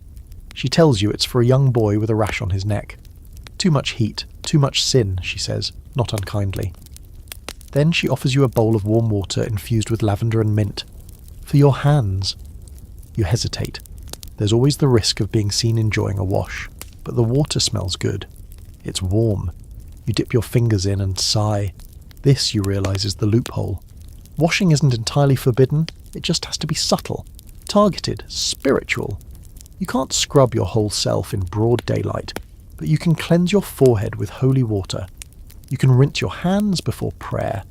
You can dab rose oil behind your ears if it smells holy enough, so you do. You sit on a stone bench beneath an ivy-covered wall and give your skin some overdue attention. You use the balm, the water, even a little powdered chalk from your bag to touch up the worst of the grime. It's not a bath, but it's something, and people notice. A passing monk glances at your cleaner hands and gives a faint nod. A child stops to ask if you're a healer. For a brief moment you feel elevated, less like a walking sack of filth and more like someone with potential. But then, as always, comes the warning. One of the nuns quietly says, "Be careful." A clean face is good. A clean body, though, that makes people nervous. You nod. Message received. You leave the garden with your balm tucked safely in your cloak, your fingers lightly perfumed and just a little less cracked. The itch doesn't vanish entirely, but you feel better, less raw, less forgotten by the universe, and you know now how the game is played. You won't wash. Not fully, not often, but you'll manage the skin. You'll fake the glow. You'll trick your neighbours into thinking you're blessed and not just buttered in duck fat and dirt. Because in the medieval world, real cleanliness is too dangerous, but a well-moisturised lie, that might just be your best defence. The road to the castle winds upward, dusty and slick with moss in the shaded bends, and your thighs are starting to regret whatever decision led you to climb it on an empty stomach and a slightly suspicious duck fat skin treatment. But you keep going, because today you're heading into the lair of those who are clean by default. Or at least they pretend to be, the royalty. Castles loom in our imaginations, stone giants of grandeur and order. But in person, up close, they're louder, smellier, and far more chaotic than the poems would have you believe. Chickens strut through the gatehouse, wet laundry dangles like flags from every wooden beam. Someone is screaming about goose theft, and above it all, the distant high-pitched yowl of a noble child having a tantrum over cold apples. You're led inside by a page who smells like cinnamon and terror, through winding halls where the air is heavy with incense and something vaguely floral. That scent. It's the illusion, the mask. Because if you've come looking for polished royalty with lavender breath and silken skin, prepare to be disappointed. Even the highest born among the medieval elite had a unique relationship with bathing. You're brought to the Solar, the castle's main living space, where you find the queen. Not the queen, mind you, just a local noble with a title long enough to make you lose interest halfway through. She's seated by a fire wrapped in layers of velvet and fur despite the summer heat. Beside her sits a silver basin filled with warm, perfumed water, and a servant carefully dabbing at her wrists and forehead with a strip of linen. Clean enough for appearances, the servant mutters, not so clean as to offend the heavens. And there it is. The royal approach to hygiene is not about health, it's about presentation. You're expected to look clean, smell vaguely pleasant, and shimmer in candlelight, but only from the neck up, and preferably without ever exposing your full body to water. Bathing is a performance, not a practice. That little basin, It's the centerpiece of the noble cleansing ritual, the partial wash. Hands, face, neck, maybe the feet if things have gotten dramatic. Royalty doesn't dunk themselves into tubs like peasants trying to outsmart the plague. No, they dab. They pat. They allow themselves to be gently sponged by someone who's been trained not to stare. Soap is used sparingly, if at all. Mostly it's scented oils, ground flower petals and rosewater rinses. The idea is to maintain the image of divine grace, not physical purity. Too much scrubbing, too much nakedness. That starts to feel uncomfortably human. And the upper classes are very invested in seeming like they've transcended the human experience. Here's your historical oddity of the night. Some royal courts had entire positions dedicated to the bathing ritual. In France, for example, the valet de garde-robe would supervise the scented linens and the water's temperature, ensuring the noble skin never touched anything common. These people were essentially high-status spa attendants, with the job of making sure bathwater felt like royalty, even when the person in it didn't. But here's the joke. Most royals rarely actually bathed. Full-body bathing was expensive, risky, and, let's be honest, a logistical nightmare. Heating water took hours. The tub, often made of wood or lined with fabric, had to be assembled, and then someone had to carry buckets of hot water, one by one, up drafty stone stairs. So a royal bath happened maybe a few times a year max, maybe more if they were sick or newly married and trying to impress someone with the exotic concept of soap. And yet they looked clean. They smelled clean. That's where perfume came in. Royals didn't skimp on scent. The noble class surrounded themselves with sachets of herbs, perfumes imported from the Middle East, and flower petals crushed into wax. They powdered their wigs, their cloaks, their gloves, anything to create a buffer between their bodies and the world's expectations. There's still scholarly debate about how much of this was just symbolic versus effective. Some argue that these scents and rituals were just elaborate smokescreens, while others point to letters and court records suggesting that some nobles genuinely believed rosewater and prayer were enough to protect them from disease. It wasn't just vanity, it was belief. You're offered a sample of the Queen's Rose ointment, dabbed on a silk kerchief and held under your nose. It's strong, almost offensively sweet. But when you lean closer, you catch the sour undertone of unwashed skin beneath it. That's the truth behind the mask. Underneath all the expensive aromas and fine fabrics, royalty smells like the rest of us. Just with more florals.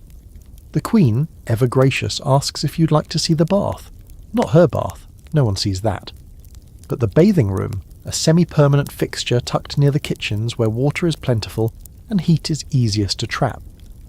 You follow the page down a corridor, past tapestry-covered walls and flickering torches, until you reach a stone room with a copper tub and tiled floor. It's beautiful, in a practical sort of way. The tub is large enough for one, and only one. The water, already drawn, is slightly cloudy. Flower petals float on the surface like decorative scum. You're told it's been used once this week, a rare indulgence. For the Duke's cousin's fever, the page says, they boiled rosemary in it to chase out the sickness. You nod and don't ask what happened to the cousin. You already suspect the answer. Still, the place holds a kind of reverence. This isn't a room for filth, it's a chamber for ritual, for symbolic purification, which means it'll be drained, scrubbed with vinegar, and left to dry in silence until the next noble gets permission from God, the stars, and at least 2 doctors to lower themselves into it. As you leave the castle, back down the mossy path, you can't help but laugh at the paradox. The peasants don't bathe because it's dangerous. The royals don't bathe because it's beneath them. And somewhere in between, you walk the tightrope of trying to stay clean enough to pass but dirty enough to survive. You tighten your cloak, smell the faintest trace of rose on your collar, and wonder how long it'll take before that duck-fat balm you used starts to go rancid. Probably tomorrow. The castle fades into the mist behind you as you descend back into the valley, boots squelching through a trail that's mostly mud and partly horse droppings. The smell of rosewater and privilege clings faintly to your cloak, but out here in the open air, the illusion doesn't stand a chance. The scent is already losing a slow, humiliating battle against the odour rising from your own feet, which, at this point, might qualify as a medieval delicacy if you left them near a fire long enough. You're heading to the edge of town, toward the peasant cottages, low, lopsided dwellings made of wattle, daub, and the sheer will to survive. Chickens roam freely here, Children wear the same shirts for months, and if someone gets fancy, they might own 2 pairs of shoes, which is both a luxury and a sanitation nightmare. You're here to learn how the lower classes get by. Not the nobility with their scented gloves or the monks with their holy puddles, but the people who have to work, sweat, and somehow not die before age 35. And what you find, to your surprise, is that even among the mud and misery, bathing, of a kind, still happens. You knock on the door of a small thatched hut and are welcomed in by a cheerful woman missing 2 teeth and most of her inhibitions. Her name is Maud, and she offers you a seat near the hearth, where a dented iron pot is simmering over a fire. At first you think it's stew, but no, it's bath water. She's heating it slowly, ladle by ladle, with the patience of a woman who knows that cleaning herself will be the biggest event of her week. Don't get too excited, she laughs. It's not like I'm washing everything, just the bits that might start a riot. You sit and watch as she prepares what she calls a bucket bath. The process is painfully slow. Heat water in batches, pour it into a wooden tub barely wider than a goat, add a handful of crushed mint and a bit of vinegar if there's any left. Soap if she's lucky. A worn cloth hangs nearby, hard enough to double as a weapon. She tells you it'll soften once it's wet. You're sceptical. When it's finally ready, she strips down to her shift and begins to wash. Face, hands, armpits, feet, just the essentials. She does it methodically, without embarrassment, and definitely without ceremony. This is not a spa treatment. This is damage control. And then, just as quickly, it's done. The water is reused, first for her youngest child, then for the older 2, then for the laundry if there's time. Nothing goes to waste. Not heat, not water, and definitely not the effort it took to get it all up to a barely tolerable temperature. You ask her how often she does this. Once a week if the weather holds, once a month if it doesn't, she shrugs. Summer's easier, you can dunk in the stream. Winter, you just wait until your neighbours complain. And here's where you learn a fascinating truth. The peasants bathe more than you'd expect. Not because they love it, but because they're exposed. Unlike the nobles with stone walls and perfumed servants, peasants live in filth they can't afford to ignore. When you sleep beside your animals, use a bucket for a toilet, and step outside into a street that doubles as a drainage ditch. Cleanliness stops being a luxury. It becomes a form of survival. Not a full bath, of course. That's still rare. But washing hands and faces with rainwater, rinsing feet after field work, sponging down with rags, these are common practices. They have to be.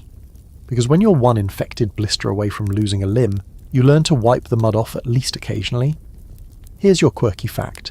In some medieval villages, there were communal tubs at crossroads or near the local alehouse, filled with lukewarm, slightly herbal water. These were used mostly for foot washing after a day in the fields. It wasn't just practical, it was social. People would sit, chat, soak their feet and share gossip, while pretending their toes weren't shrivelling in yesterday's cabbage water. Of course, there's a long-standing academic debate about how often peasants actually washed. Some scholars argue that rural people maintained better hygiene than city dwellers simply because they had more access to clean streams and less crowded living conditions. Others claim those same streams were used for laundry, livestock and the occasional emergency urination, making them less than ideal for personal use. The truth, as always, lies somewhere between reasonably clean and festering. You step outside again as Maud throws the bathwater into her garden with a grunt. Steam rises from the dirt. The kids are already rolling around in the same patch of mud.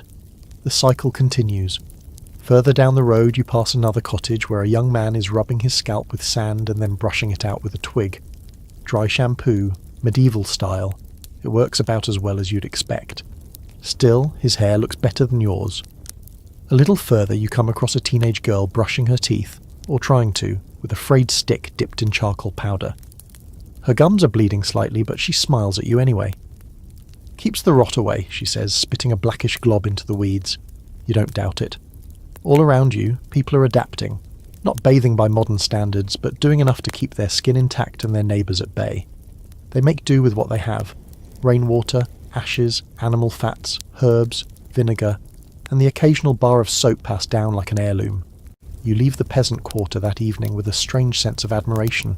These people are not clean, but they are resilient. They've carved out a kind of hygiene that lives in the cracks between poverty, superstition and practicality. It's gritty, it's imperfect, and sometimes it smells like feet, but it works, just enough to get them through the next day. And honestly, that's more than most lords can say. The sun rises the next morning like it's personally offended by your breath. You roll over beneath a wool blanket that now smells like goat, cabbage, and betrayal, and before you've even opened your eyes, you feel it. That ominous fuzzy texture coating your tongue, the strange numbness in your gums, the not-so-subtle throb from the molar that's probably preparing for its final performance. It's time we talked about something truly harrowing, medieval dental hygiene. Now, before you get the idea that no one in the Middle Ages cared about their teeth, let's be fair. They did care, kind of. They just had a different idea of what taking care meant. And also, toothpaste wasn't really a thing. Toothbrushes, as you know them, definitely weren't. But the need to not choke on your own mouth rot, that was real. You stumble out of the small cottage you crashed in last night and head toward the village apothecary, who doubles as the town's tooth expert, which is generous, considering his primary qualifications appear to be owning a pair of pliers and not vomiting at the sight of pus. He greets you with a nod and a mouthful of brownish teeth that are somehow both solid and collapsing. "You're early," he rasps. "Good. Morning breath's a sign of a strong constitution." You don't correct him. Instead, you ask what people like you, peasants, travellers, or minor nobility with questionable hygiene practices, did to keep their teeth from falling out of their faces. He starts pulling jars off the shelves, crushed mint, salt, charcoal, dried sage, even powdered deer antler. He mixes them all together in a tiny bowl and tells you to dip a damp cloth or stick in the powder and rub it on your teeth. Gently, or not. Depends how much you like blood. You give it a shot. The moment the rough texture hits your enamel, your gums scream. It's like brushing with volcanic sand. Your teeth feel cleaner, technically, but also violated. Pain's part of the process, he says cheerfully, means it's working. You learn quickly that oral care in the Middle Ages was a mix of folk wisdom, religious hope, and sheer determination. People chewed on sticks soaked in aromatic oils. They rinsed their mouths with vinegar or wine. Some even scraped their tongues with bone shards, which is exactly as unpleasant as it sounds. And brushing wasn't a daily activity. It was more like seasonal maintenance. What about cavities? Oh, they happened. And if you were rich enough, a barber surgeon would happily dig out the offending tooth with a set of iron tools that looked suspiciously like torture devices. No anesthesia, of course. You'd bite down on a leather strap, scream into a cloth, and try not to punch the guy removing your molar with a chisel. Fun times. And here's a bizarre little fringe fact. In some circles, people believed that worms lived inside your teeth and caused pain by wiggling around. No joke. Toothworms were a common diagnosis for centuries. Treatments included smoking them out with herbs or packing your mouth with hot garlic paste, until either the pain stopped or your dignity fled forever. Now, despite all this, some people in the Middle Ages actually had decent teeth. Modern archaeological studies show that medieval folks often had better dental health than people in later centuries, especially before sugar became widely available in Europe. Their diets were coarse, mostly bread, vegetables and meat, which meant more chewing and less plaque. No candy, no soda, no processed snacks. Just a lifetime of hard bread and the occasional surprise pebble. But that doesn't mean everyone walked around flashing pearly whites. Tooth discoloration was common. So was halitosis, bad breath that could peel the plaster off a cathedral wall. And once a tooth went bad, it usually stayed that way. There were no fillings, no braces, no root canals. Just the long, slow slide into dental ruin. You head to the local tavern and strike up a conversation with a man whose smile is more gap than tooth. He claims he brushes once a week with charcoal, rinses with cider, and prays to Saint Apollonia, the patron saint of toothaches. She helps, sometimes, he says, pointing to a little charm around his neck, but mostly I just don't chew on the left side. In the corner, a woman is picking her teeth with a chicken bone. You glance around and realise everyone here has a system, a method. Whether it's chewing parsley, rinsing with brine, or sucking on cloves to numb the pain, medieval people did make an effort. It just wasn't a very effective one. You pull out a twig and give it a tentative chew. It frays at the end and starts to resemble a very primitive toothbrush. You rub it across your front teeth, and while it feels ridiculous, there's something oddly satisfying about the sensation. Less scraping, more massaging. Your mouth still tastes like old stew, but at least now it's minty old stew. There's still academic debate over how widespread these practices really were. Some records suggest daily tooth care in wealthy households, especially among women who were expected to maintain sweet breath and fair appearance. But for most people, especially those working the fields or trading in the markets, dental maintenance was low priority. Survival came first, smiling came last. You leave the tavern and wander past the church where a priest is holding up a relic said to cure all afflictions of the mouth. A few people bow, then return to picking their teeth with straw. It's equal parts faith and floss. As night falls, and you settle into another scratchy bed in another drafty room, you press a finger to your gums and sigh. Still sore, still tender, but miraculously still attached. You reach for your charcoal powder and chew stick, rub your teeth with just enough enthusiasm to feel virtuous, and then tuck it all away for the next time your breath threatens to summon demons. Because in the medieval world, you don't brush your teeth to stay healthy. You brush your teeth to survive another day without losing your smile. It's mid-morning, and the church bells are ringing with unusual urgency, short bursts one after the other, like a nervous cough echoing across the rooftops. You step out onto the cobbled street and notice people looking round, not running exactly, but wary. Doors creak shut a little faster. Market stalls that usually bustle are only half open. Something's off. You catch the scent of something in the air, burnt herbs, maybe sage or mugwort. It's coming from the town square where a small group has gathered around a notice nailed to the public post. You squeeze through the murmuring crowd until you can read it yourself. The message is hastily scrawled, official, and grim. Those found excessively washing, anointing, or purifying shall be subject to questioning. Heresy and unclean practices are under new scrutiny. Wait. What? That's right. You've officially stumbled into a town where cleanliness isn't just suspicious, it's criminal. This isn't some vague, whispered superstition. This is a full-on government-endorsed ban on bathing too much. Not because of public water rationing, not because the bathhouses are closed. No, because someone decided that scrubbing yourself was now dangerously non-conforming. Too clean? You're probably a heretic, or a foreigner, or both. The line between spiritual purity and physical grooming just got blurrier than a medieval manuscript soaked in broth. You eavesdrop on a pair of tailors talking just out of earshot of the local guards. He was just rinsing his hands, one mutters. They said he was hiding something, washing away his sins with soap instead of penance. The other nods like this is the most logical conclusion imaginable. You keep walking, now very aware of the way your cloak swings too neatly, how your face is a little too free of soot. You haven't even used your secret soap in days, but your fingernails are suspiciously clean thanks to a bit of leftover charcoal scrub and a rainy puddle. In this town, that might be enough to get you noticed. You pass a woman hurrying her children indoors. She sees you and stiffens, pulling them closer, as if your freshish face might transmit blasphemy through the air. That's how they start, she hisses to no one in particular. With mint water and rose oil, next thing you know they're reading Latin and speaking to crows. You duck into a bakery to escape the stares and the rising paranoia. The baker, a large man with a face like a collapsed dough ball, eyes you cautiously. You one of them washed folk? He asks, half joking. You smile awkwardly and assure him that you're as filthy as everyone else. He grunts, seemingly satisfied, and offers you a slightly charred roll on the house. Solidarity through crumbs. And yet, the deeper you go, the weirder it gets. You hear whispers about secret baths held after sundown. People dipping into streams miles from town, wrapping themselves in reeds and cloaks to avoid being seen. One man claims to know someone who was arrested for boiling water in a tub with lavender. Tried to say it was for his joints, he scoffs. Joints, my backside. Man smelled like a spring morning. Here's your fringe fact for the night. In some regions, cleanliness was associated with religious sects viewed as suspicious or radical. Certain groups, often persecuted, practiced ritual bathing, believing in purification through water. To outsiders, this was alarming, dangerous even. It wasn't just about being clean, it was about being different. And in a time when sameness equals safety, difference gets you in trouble. So laws like these weren't just about hygiene, they were about control.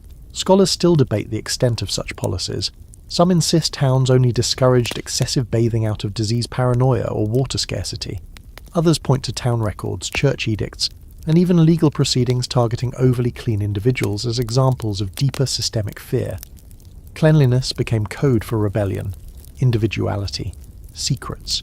You make your way to the edge of town, where a woman named Lisette is rumoured to run a hidden wash house.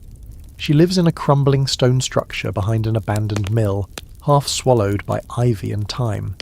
You find her stirring a pot over a low fire, filling the air with a pungent but oddly calming mix of thyme and pine. Lisette greets you with a look that says she's seen too much, and washed too little, at least in public. "You need a place to rinse?" she asks. "Not a full bath, just enough to feel human again." You nod. She leads you behind a wooden screen to a half-barrel filled with warm water and herbal oils. Not soap. Too risky. But this is close. It's quiet. Humble. Safe. She hands you a rough cloth and turns away, giving you privacy that feels almost sacred. You wash your hands, your face, the back of your neck. You breathe in the scent and exhale something ancient, something crusted and heavy that's been clinging to your skin for days. You're not clean, not fully, but you're better, calmer, and more aware than ever that this moment, this tiny act of personal care, is illegal here. Lisette warns you not to tell anyone. "They think water holds secrets," she mutters, "like it washes away loyalty, washes in rebellion. They don't understand, they're afraid of what being clean means." And she's not wrong, because in this place dirt is loyalty, grime is faith, and anyone who dares to be clean might also dare to ask questions, to think, to refuse, and that's what really terrifies them. As the sun begins to set, casting long shadows over the rooftops, you step back into the street, hair damp, collar still cooling from the rinse. You don't walk too fast. You don't stand too straight. You blend. Because in a town where being clean makes you a target, survival means playing dirty. By now, the medieval landscape around you has taken on a familiar staleness. Part animal, part human, all deeply fermented. The scent has sunk into your very bones. You've stopped flinching at sour breath, stopped dodging greasy elbows, and started accepting that the smell of boiled cabbage and toe rot is just background noise. But now something new is gnawing at your mind. You keep hearing whispers, strange ones, from different corners of town. Whispers that being too clean isn't just suspicious, it's unhealthy, dangerous, possibly even fatal. You pass a baker dusting flour from his sleeves, who mutters to no one in particular, "Scrubbed his skin so hard the sickness walked right in."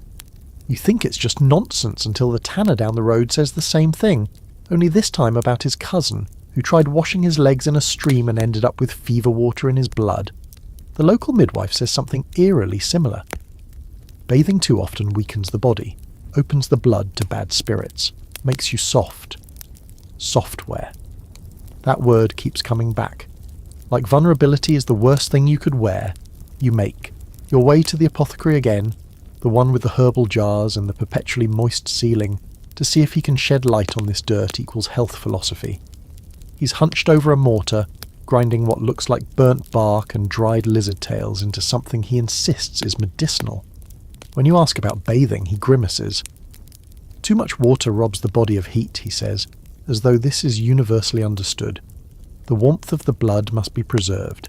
If you soak too long, the heat escapes and disease creeps in, especially through the feet. That's why old men die in clean socks. You try not to laugh. He's serious. The thinking goes something like this. The body is healthiest when its inner heat is in balance. Medieval physicians, working with a mix of Galenic theory and good old-fashioned guesswork, believed that excessive washing stripped the body of its protective warmth. It wasn't about soap, it was about temperature. And pores, always the pores.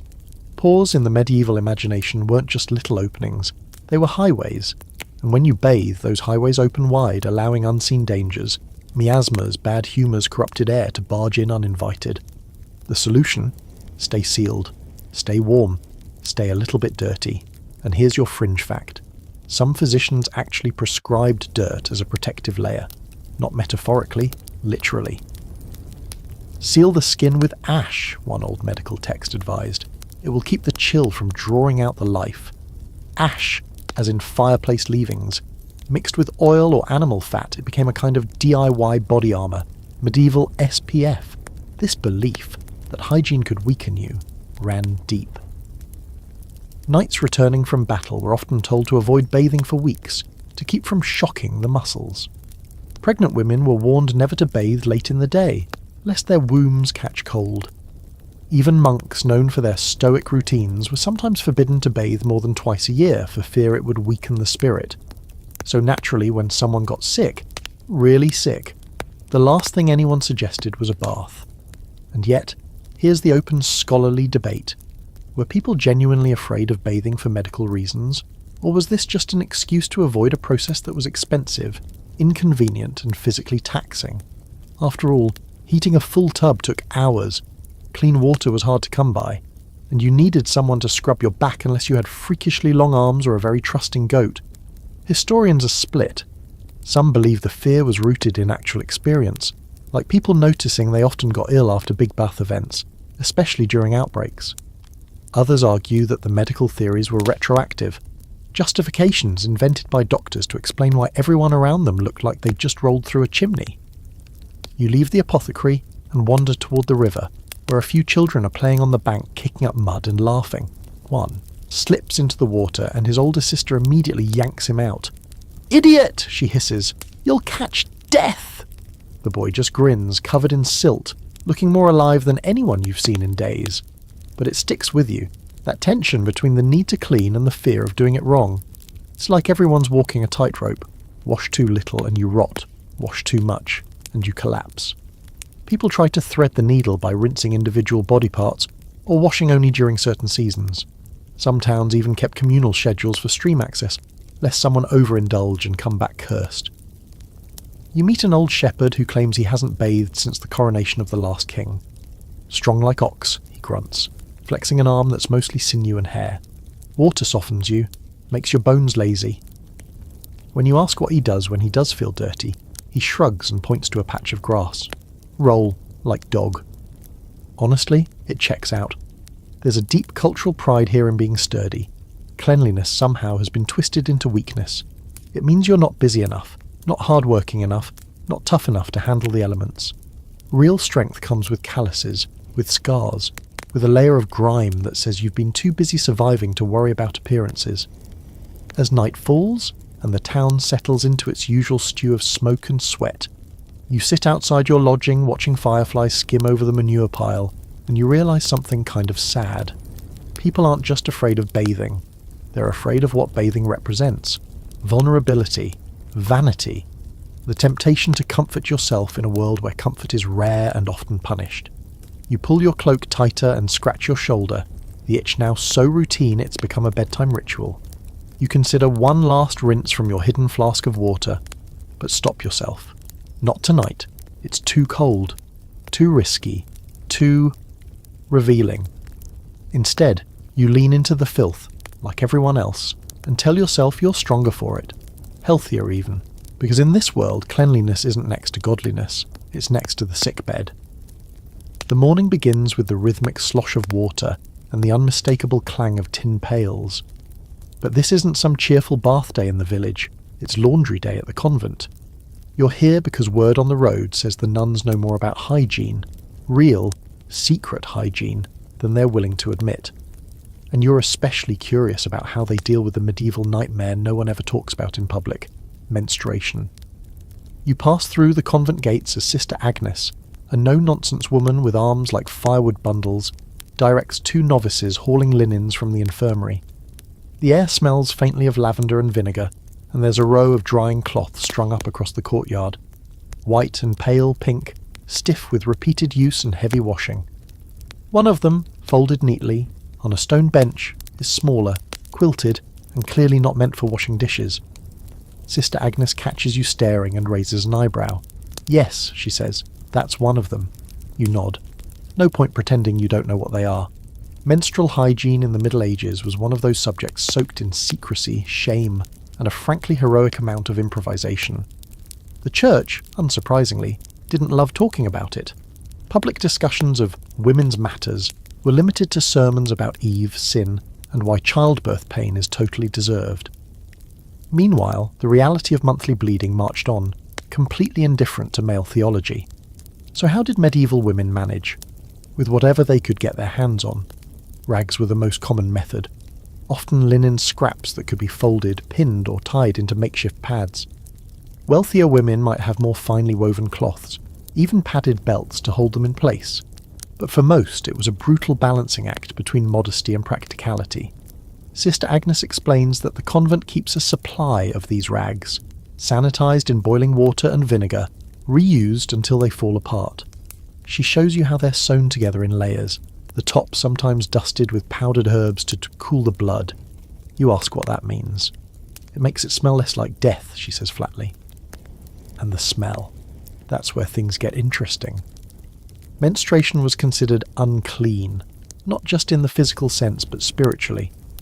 Many believed menstrual blood carried corruption, disease, and even the power to wilt crops or sour milk. Midwives were taught to handle bleeding women carefully, as if one drop of blood might summon the devil or at least kill your cheese. You get a lesson in what some women did to avoid drawing attention during their periods. One method? Staying inside. Just flat out disappearing for a few days. Others burned sage or rosemary beneath their skirts to mask the smell. Awkward, yes, but arguably safer than being accused of harbouring demons in your womb. Here's a disturbing little fringe fact. Some medical texts from the time claimed that menstruation was your body's way of purging excess blood and heat, a kind of monthly detox. But if you bled too little, or not at all, you were considered dangerously imbalanced. Treatment? Leeches. Of course, because what could possibly go wrong with more bleeding? You watch a novice scrub one of the rags by hand, using lye soap so strong it leaves her fingers red and raw.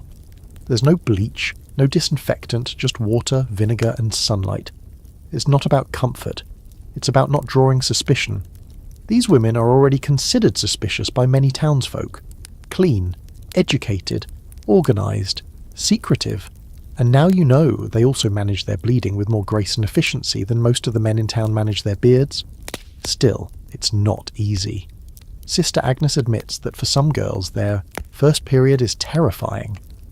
They think they're dying, she says. We teach them it's a burden, but not a curse. That's a big step forward, considering some clergy insisted menstruating women shouldn't take communion or even enter the church. Impure, polluted, as if a little blood could drown the sacred. There's debate among scholars about how widespread these restrictions were. Some church records show priests enforcing harsh rules, barring menstruating women from religious spaces. Others suggest these were regional or exaggerated over time. But what's clear is that menstrual hygiene was rarely talked about and even more rarely accommodated. It was a personal problem, one you were expected to solve quietly, which is why places like this convent mattered. Here, at least, there's order, routine, a stash of cloths, a pot of herbal rinse, a system. It's not luxurious, but it's better than nothing, and it reminds you that even in a world obsessed with fear and filth, there are pockets of dignity. Women supporting women through something no priest would dare address. You ask if they ever teach the local girls what to do. Sister Agnes hesitates. We try. Some listen. Some say it's witchcraft. She shrugs. Better a witch than a mess. Out in the village you'd heard rumours of women bleeding in secret, stuffing their underclothes with moss or wool or whatever they could find, of some giving birth in silence, never mentioning their pregnancy until the child cried. It's not just shame, it's survival.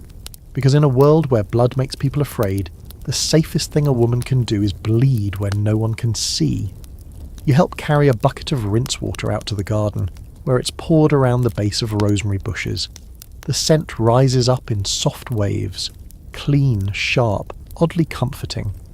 Sister Agnes looks at the garden, then at you. It's not a sin to take care of yourself, she says, as if daring someone, anyone, to challenge her. And that's what it comes down to, doesn't it?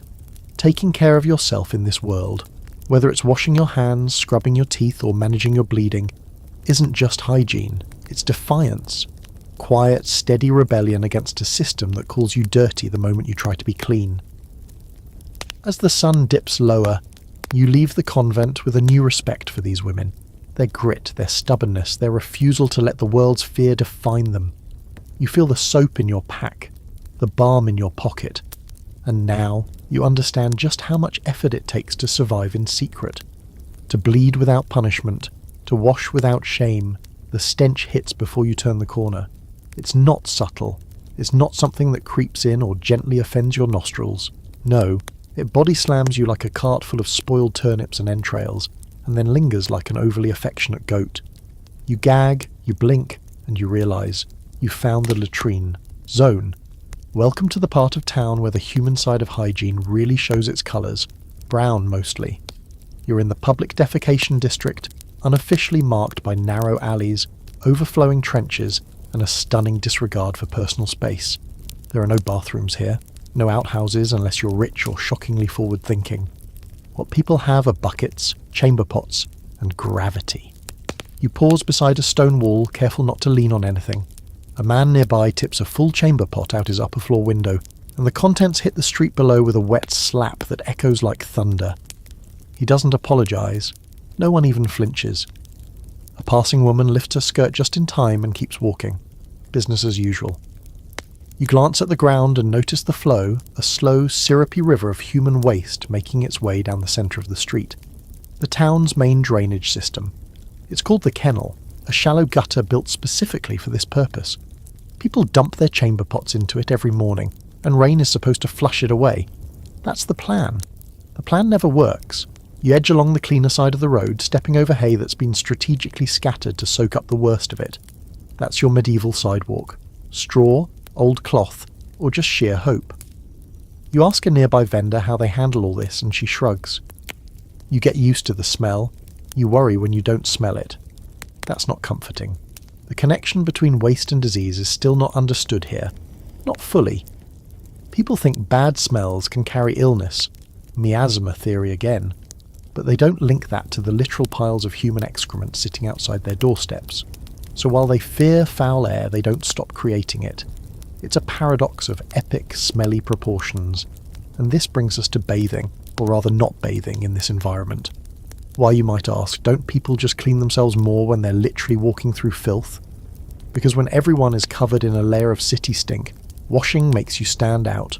It marks you as different, as impractical, and let's be honest, it barely helps.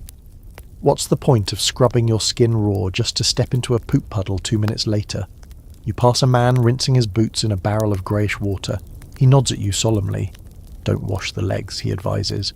They'll only get worse. Here's your fringe historical fact. In some towns, there were actually fines for dumping chamber pots out of upper windows without warning. That's right. Technically, you were supposed to yell something like "Gardez l'eau." Look out for the water before unloading your portable toilet onto the street. But let's be real.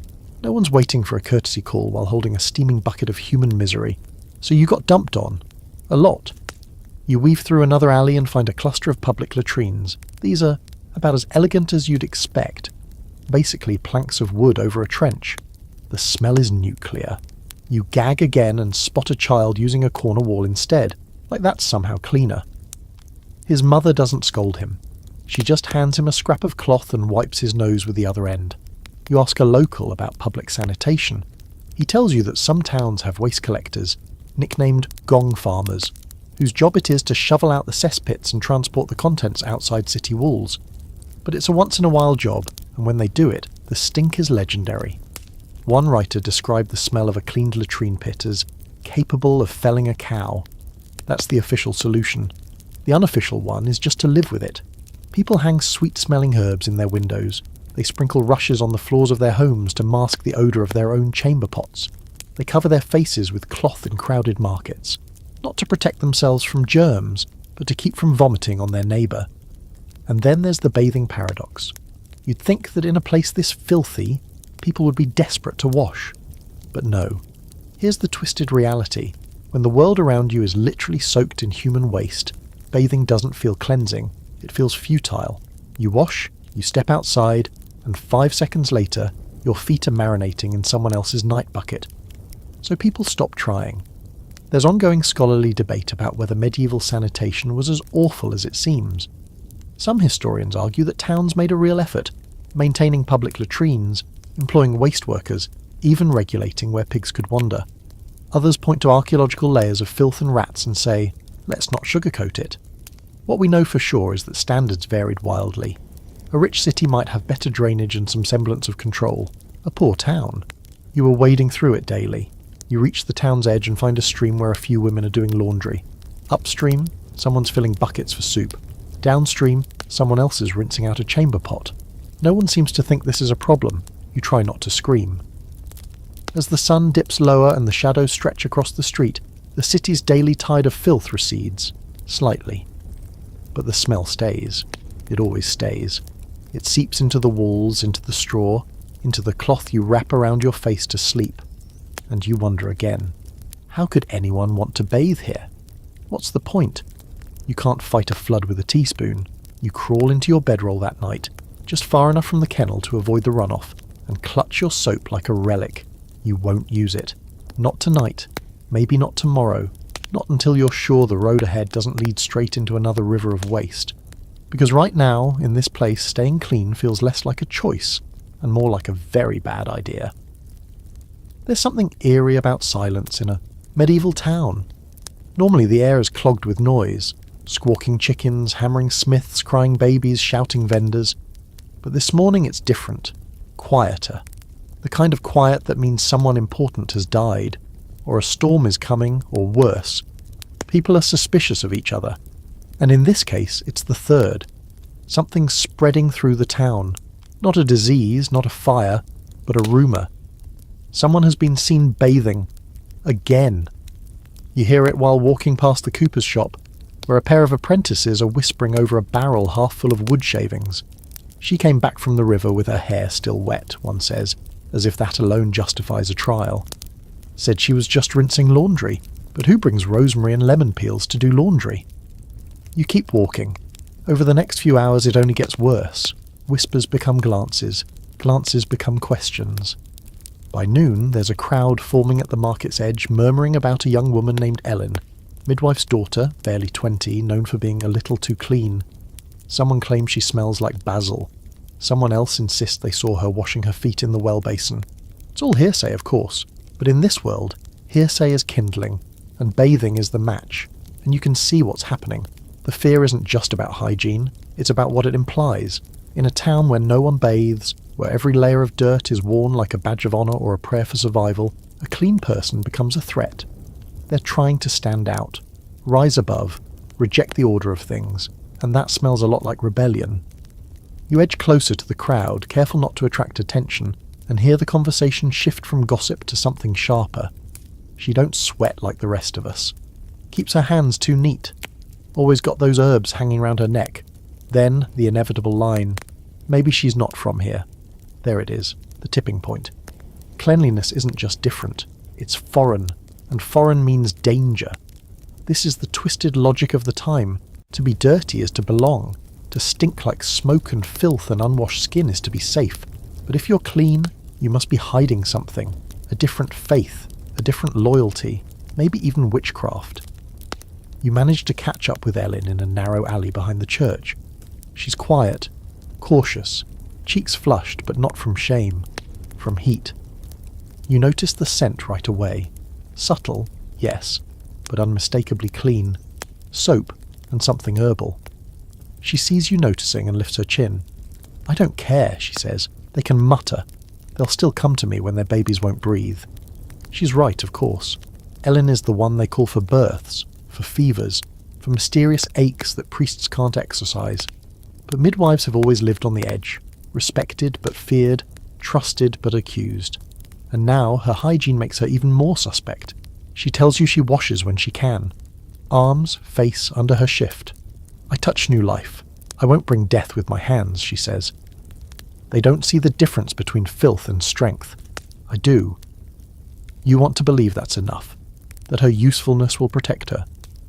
But as the day stretches on, so does the tension. You hear the local scribe mutter something about unclean practices and foreign customs.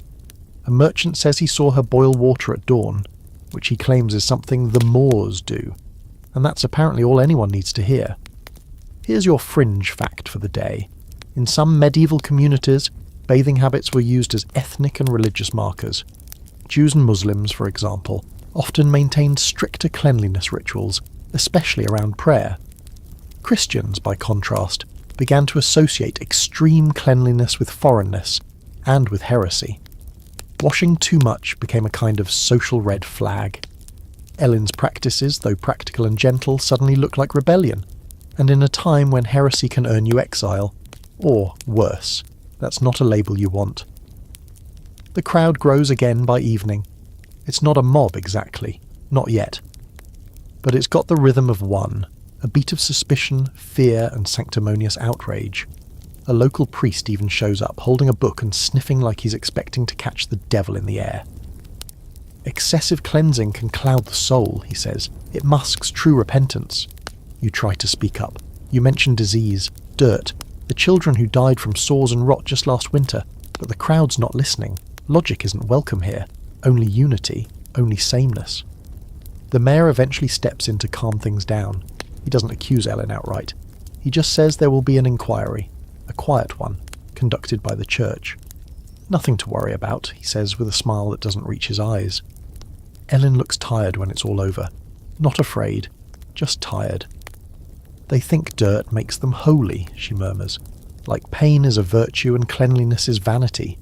But I've seen more death in filth than I ever have in water. You ask her if she'll stop, she shakes her head. Not until they drag me to the pyre.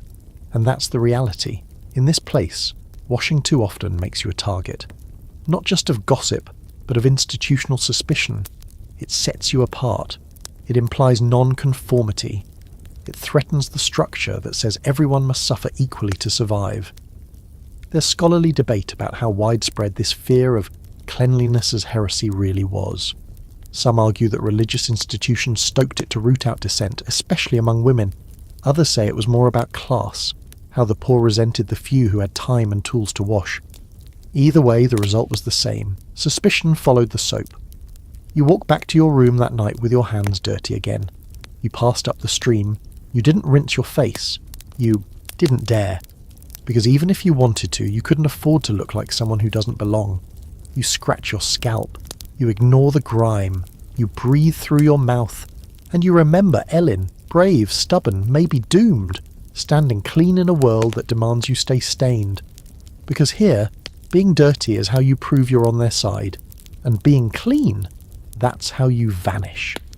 The wind is up today, tugging at cloaks and flinging dust into eyes, but more importantly it's spreading the scent of wet stone and something unmistakably herbal.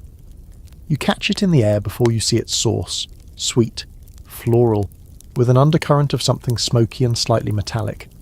You turn the corner, and there, standing barefoot in a shallow stream behind her cottage, is a woman with her arms raised to the sky, and her hair unbound, chanting softly. And if this doesn't scream witch, nothing does. You freeze mid-step, but she doesn't even glance your way. Her hands dip into the stream and splash water across her chest and shoulders, not in a rushed, sneaky way, but with total, almost defiant calm. There's a small dish of dried flowers and ash resting on a stone nearby. Her gown is thin, soaked, clinging to her frame, and she is, by every social standard in this town, asking for trouble. Her name is Breeder.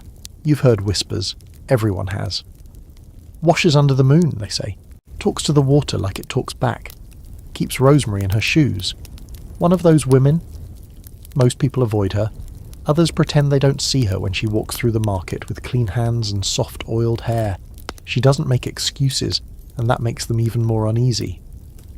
You wait until she finishes her ritual, not entirely sure if she'll hex you for interrupting. When she turns and sees you watching, she just grins, as if you've caught her brushing her hair, not possibly communing with unholy forces. You came to spy, she asks, teasing but unbothered? Or are you here to borrow my soap? You admit truthfully that it's a little of both. She laughs. Well, I won't curse you, unless you plan to report me. And there it is, the weight beneath the laughter. In this place, a woman bathing in solitude can be seen as something unnatural, subversive, maybe even dangerous, especially if she doesn't apologize for it. You ask if she's ever been accused directly, and she nods. Last year, she says, a priest told the mayor I was making magic with mint. I said, yes, the magic of not smelling like wet hounds. She shrugs. He didn't laugh. She invites you into her cottage. It's small but immaculate, warm, and infused with the same fragrance that lingered in the air outside. You see bundles of dried herbs hanging from the beams, lavender, sage, mugwort. There's a tub made of copper and wood tucked into the corner, Full, still steaming. You stare. Yes, I heat it myself, she says. You think a witch wouldn't know how to light a fire? She speaks without shame, but with a knowing edge. The bath is her rebellion, her sanctuary, and you realise her risk. Because in the world you've been walking through, this isn't just unusual, it's provocative. Women aren't supposed to take time for themselves, let alone prepare a ritual bath, let alone do it publicly. Bathing, especially for women, is considered an indulgence at best, a seduction at worst. Here's your quirky fact. Medieval courts once debated whether women who bathed alone were more likely to fall into sin. The warm water, the solitude, the steam. It was believed to encourage wandering thoughts, which is code for inappropriate thoughts, which is code for witchcraft if you're also adding herbs and whispering to the moon. Breda makes you tea, actual tea, made from boiled mint and dried lemon rind, and tells you that she bathes because she has to. You deal with blood, birth, fevers, death. You don't want to carry that into your sleep, she says. You wash it away, you set it free. And suddenly, the ritual makes sense. This isn't vanity, it's survival. But the townspeople don't see it that way. You hear it in every tavern. That Breda, she's too clean. Saw her drying her hair in the sun again. No woman needs to wash that often unless she's got something to hide. And what does she hide? Independence. That's enough. There's an open, scholarly debate about how real the connection was between bathing and accusations of witchcraft. Some historians say the link was circumstantial. Clean women simply stood out more, and in times of fear, anyone who stood out got blamed. Others point to records of trials where herbal baths were specifically mentioned as evidence of consorting with the devil. Either way, being clean didn't protect you. It painted a target on your back. You ask Breda if she's afraid. She thinks for a moment. Yes, she says, but I'm more afraid of forgetting who I am. Later you walk through town and see her name on a new whisper. A group of housewives passing a pail of water mention her in lowered tones. No husband, one says, keeps herself too nice. Too much time alone, another agrees. That's when the devil speaks. It would be funny if it weren't so real, because in this world, a man can bathe in a river and call it strength, but a woman who bathes alone must be casting spells. A man who scrubs with vinegar is virtuous. A woman who smells like rosemary is suspicious. You walk back to your room with that lingering scent in your nose, the faint trace of soap, wood smoke and herbal defiance. You don't dare use your own soap tonight, not after what you've seen. Not when your cloak already smells too fresh. You can feel the scrutiny tightening like a noose, so you crawl into bed dirty again, hiding your cleanliness under layers of dust and plausible deniability. Because in this place, washing your body might just be the same as revealing your power. And in a world terrified of powerful women, the bath is heresy.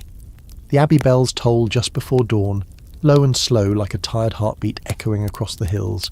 You wake up stiff, wrapped in your travel cloak like a human scroll, and it takes a solid 30 seconds before you realise that the itch in your back isn't metaphorical. It's fleas. Again. You slap at the bite and mutter something halfway between a prayer and a curse, then crawl out from the hayloft where you've been sleeping and stretch into the misty grey of morning. Today you're headed uphill to visit the local monastery, a squat stone fortress surrounded by whispering wheat fields and the quiet weight of discipline. The monks here are known for their silence, their cider, and most interestingly, their commitment to staying dirty in the name of staying holy. You've heard stories, wild ones, something about hair shirts, self-flagellation, and spiritual resistance to soap, and honestly, you need to see it for yourself. The gates creak open slowly when you knock. A young novice greets you with a polite nod and gestures for you to follow. He doesn't speak, no surprise there, but you notice he's carrying a small pouch tied to his belt. It smells like mint and hay. You ask about it. He holds up 2 fingers, lice prevention. Charming. Inside, the monastery is silent except for the scuff of sandals and the rustle of robes. The walls are bare, the air is damp, and the scent is layered. Sweat, incense, candle wax, and the deep baked-in funk of 50 men who rarely wash. It's like someone tried to bottle virtue and forgot to open a window. You're led to Brother Anselm, the prior. He's thin, pale, and has the kind of expression that suggests he hasn't smiled since the last harvest. He offers you a stool and speaks with measured care, as if every word is being weighed for spiritual worth. You wish to learn about our customs, he says. Few ask. You nod and mention what you've heard, that the monks here avoid bathing as an act of religious devotion.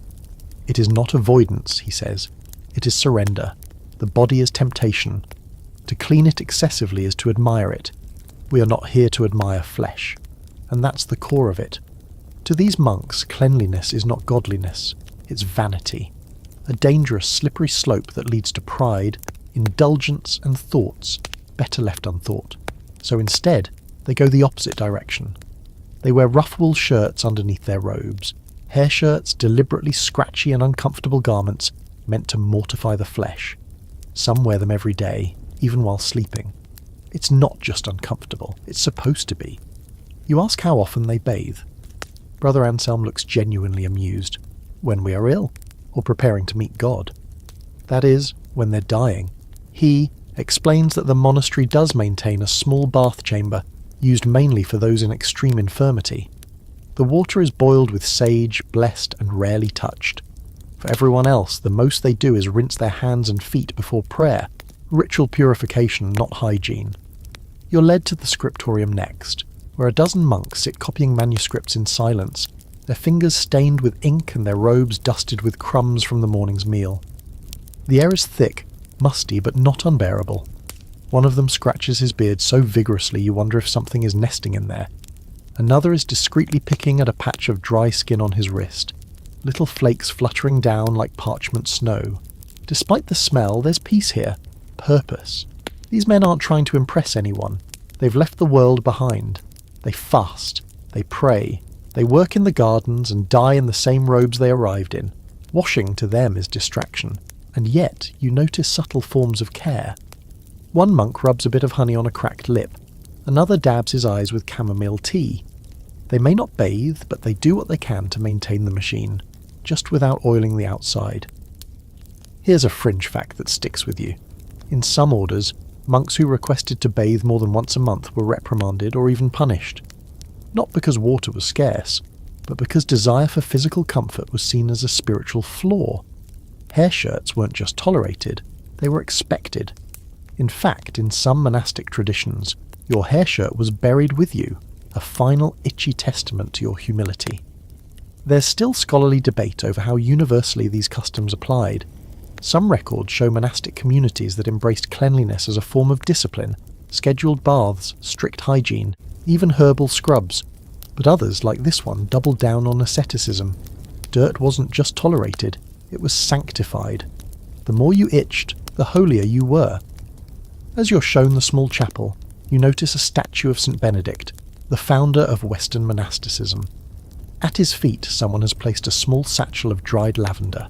A novice tells you, in a whisper, that it's to keep the mice away. But you know it's more than that. It's a nod to comfort in a place where comfort is forbidden. A soft scent in a world of roughness. You ask Brother Anselm if he misses being clean. He considers this for a long time. Cleanliness fades, he says. Discipline endures. You don't argue, but later as you sit outside the cloister garden watching the monks harvest onions and cabbage with dirt under their fingernails and sweat pooling beneath their robes, you wonder if there's more to it than that. Maybe it's about control. Denying yourself the basic relief of a bath makes every act of kindness, even to yourself, feel earned. Maybe they don't fear the water. Maybe they fear what they'll feel if they enjoy it. When you leave, the wind has shifted. You smell the fields again, the animals, the faint sweetness of distant apple trees, and beneath it all that earthy, unmistakable musk of a monastery that has deliberately said no to the bath. You scratch your arm, rub your neck, and resist the urge to reach for your soap.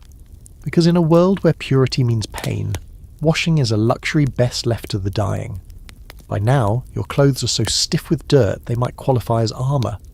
Your skin has adopted a protective crust, equal parts sweat, smoke, and the mysterious particles that hover in medieval air like invisible insults.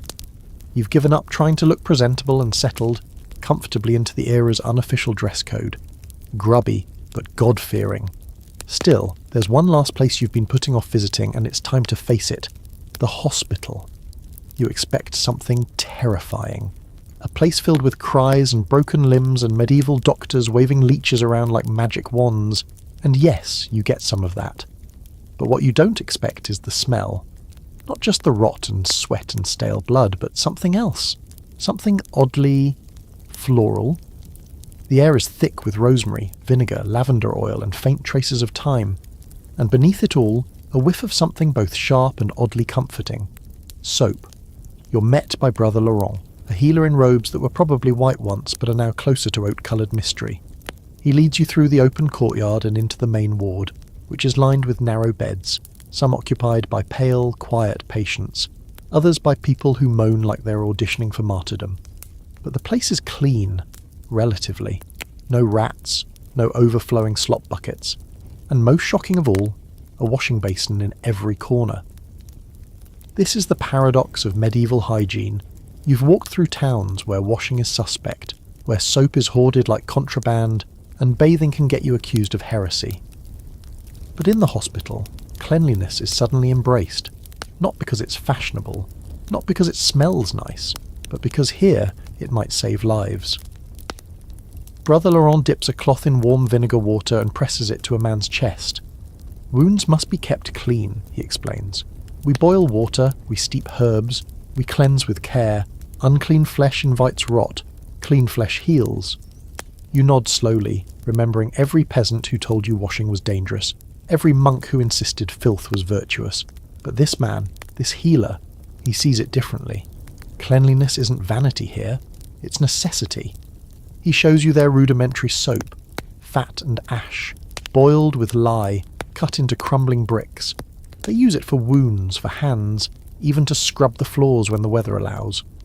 The abbess from downriver taught us, he said the Saracens used oils and water to stay healthy. We tried it. Fewer fevers since. And there's the historical twist. Many of the hospital's hygiene practices weren't homegrown. They were borrowed. In fact, some of the best medieval medical knowledge came from the Islamic world, where bathing was integrated into daily religious practice, and hospitals had fully functioning hygiene systems centuries before Europe caught on. While European doctors bled their patients and feared hot water, Arab physicians were recommending soap, steam, and clean linens. Here's your fringe fact. The word alcohol comes from Arabic al-kul, originally referring to powdered eyeliner but eventually applied to distillation techniques used for medicinal cleaning. The hospital you're standing in might not understand germ theory, but it does understand that alcohol cleans wounds better than goat spit, and that washing a bandage in vinegar is preferable to reusing it caked in pus. Still, the knowledge here exists in an awkward tension with superstition. In one room, a patient lies with a poultice of marigold and onion on his chest, while a prayer scroll hangs over his bed to ward off evil humours. Another man is being treated for spirit choking, which you realise is probably pneumonia. They burn sage around him and chant psalms, but they also give him warm water, clean sheets and broth. Half magic, half medicine. Brother Laurent lets you help with the washing, just rinsing cloths, dipping them in the antiseptic-smelling water, wringing them out carefully before passing them to the nurses. You feel like you're part of something important. Civilized, even. You can't say the word out loud. It might spook the patients. But the idea lingers in your mind like the scent of rosemary. Maybe washing isn't just about pride or fear. Maybe it's about compassion. Of course, not everyone sees it that way. You overhear a visitor muttering about wasting good soap on dying men, and another woman insists that her husband's fever got worse after he was cleaned. Open the skin to demons, she says. Best to let the sweat cook it out. This is where the debate gets fierce. Some medieval thinkers, particularly those steeped in old Roman and Galenic traditions, argued for cleanliness as part of health. Others insisted disease came from within, and the best thing to do was to bleed, sweat, or purge until balance was restored. The idea that external filth might cause internal illness? Radical. Even so, the hospital persists. Patients are bathed when possible. Linens are boiled in piss. Yes, that's real. It has ammonia and works surprisingly well, and tools are left to soak in alcohol or vinegar. No sterilisation in the modern sense, but a genuine attempt at hygiene. Brother Laurent tells you they had fewer deaths last winter. The nuns think it's the herbs, he says. I think it's the water. You stay until sunset, helping where you can. A boy with a broken arm smiles when you wash the grime off his fingers. An old woman wheezes thanks as you wipe her brow. The soap isn't fancy. The water isn't always warm, but it helps. It gives people dignity in their worst hours. It tells them someone still believes they're worth the effort. And for the first time in days, you feel like bathing isn't rebellion. It's mercy. You leave the hospital with vinegar on your hands and lavender in your nose. The town still smells like the usual disaster stew, burnt meat, feet, and pig panic. But now it's a little more bearable. You've seen a glimpse of something rare in this world. The idea that being clean might not be dangerous. It might be kind. As you settle down to sleep, you take a damp cloth, quietly rinse your face, and lie back with a sigh. Because today, at least, you didn't wash to defy the world. You wash to care for it. You wake up early, well before the sun decides to drag its head above the clouds. The world outside is fog-drenched and ghostly, and everything feels damp. Your clothes, your hair, your very soul.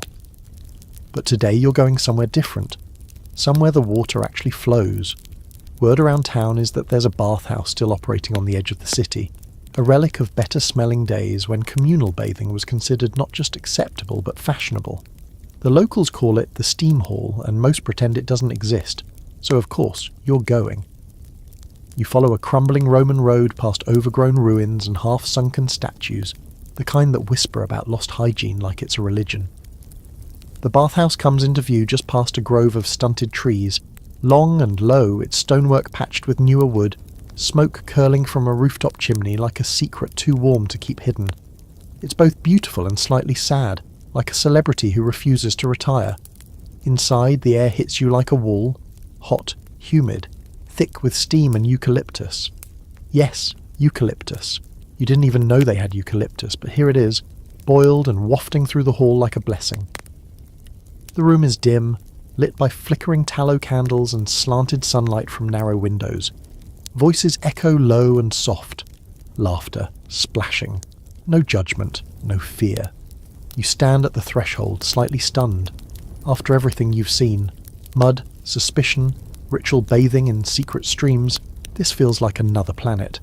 There are people, actual people, sitting in warm water, naked, yes, but also at peace, scrubbing each other's backs, soaking in silence, breathing. You catch a whiff of rosemary oil, a splash of lemon balm. Someone is humming. The bath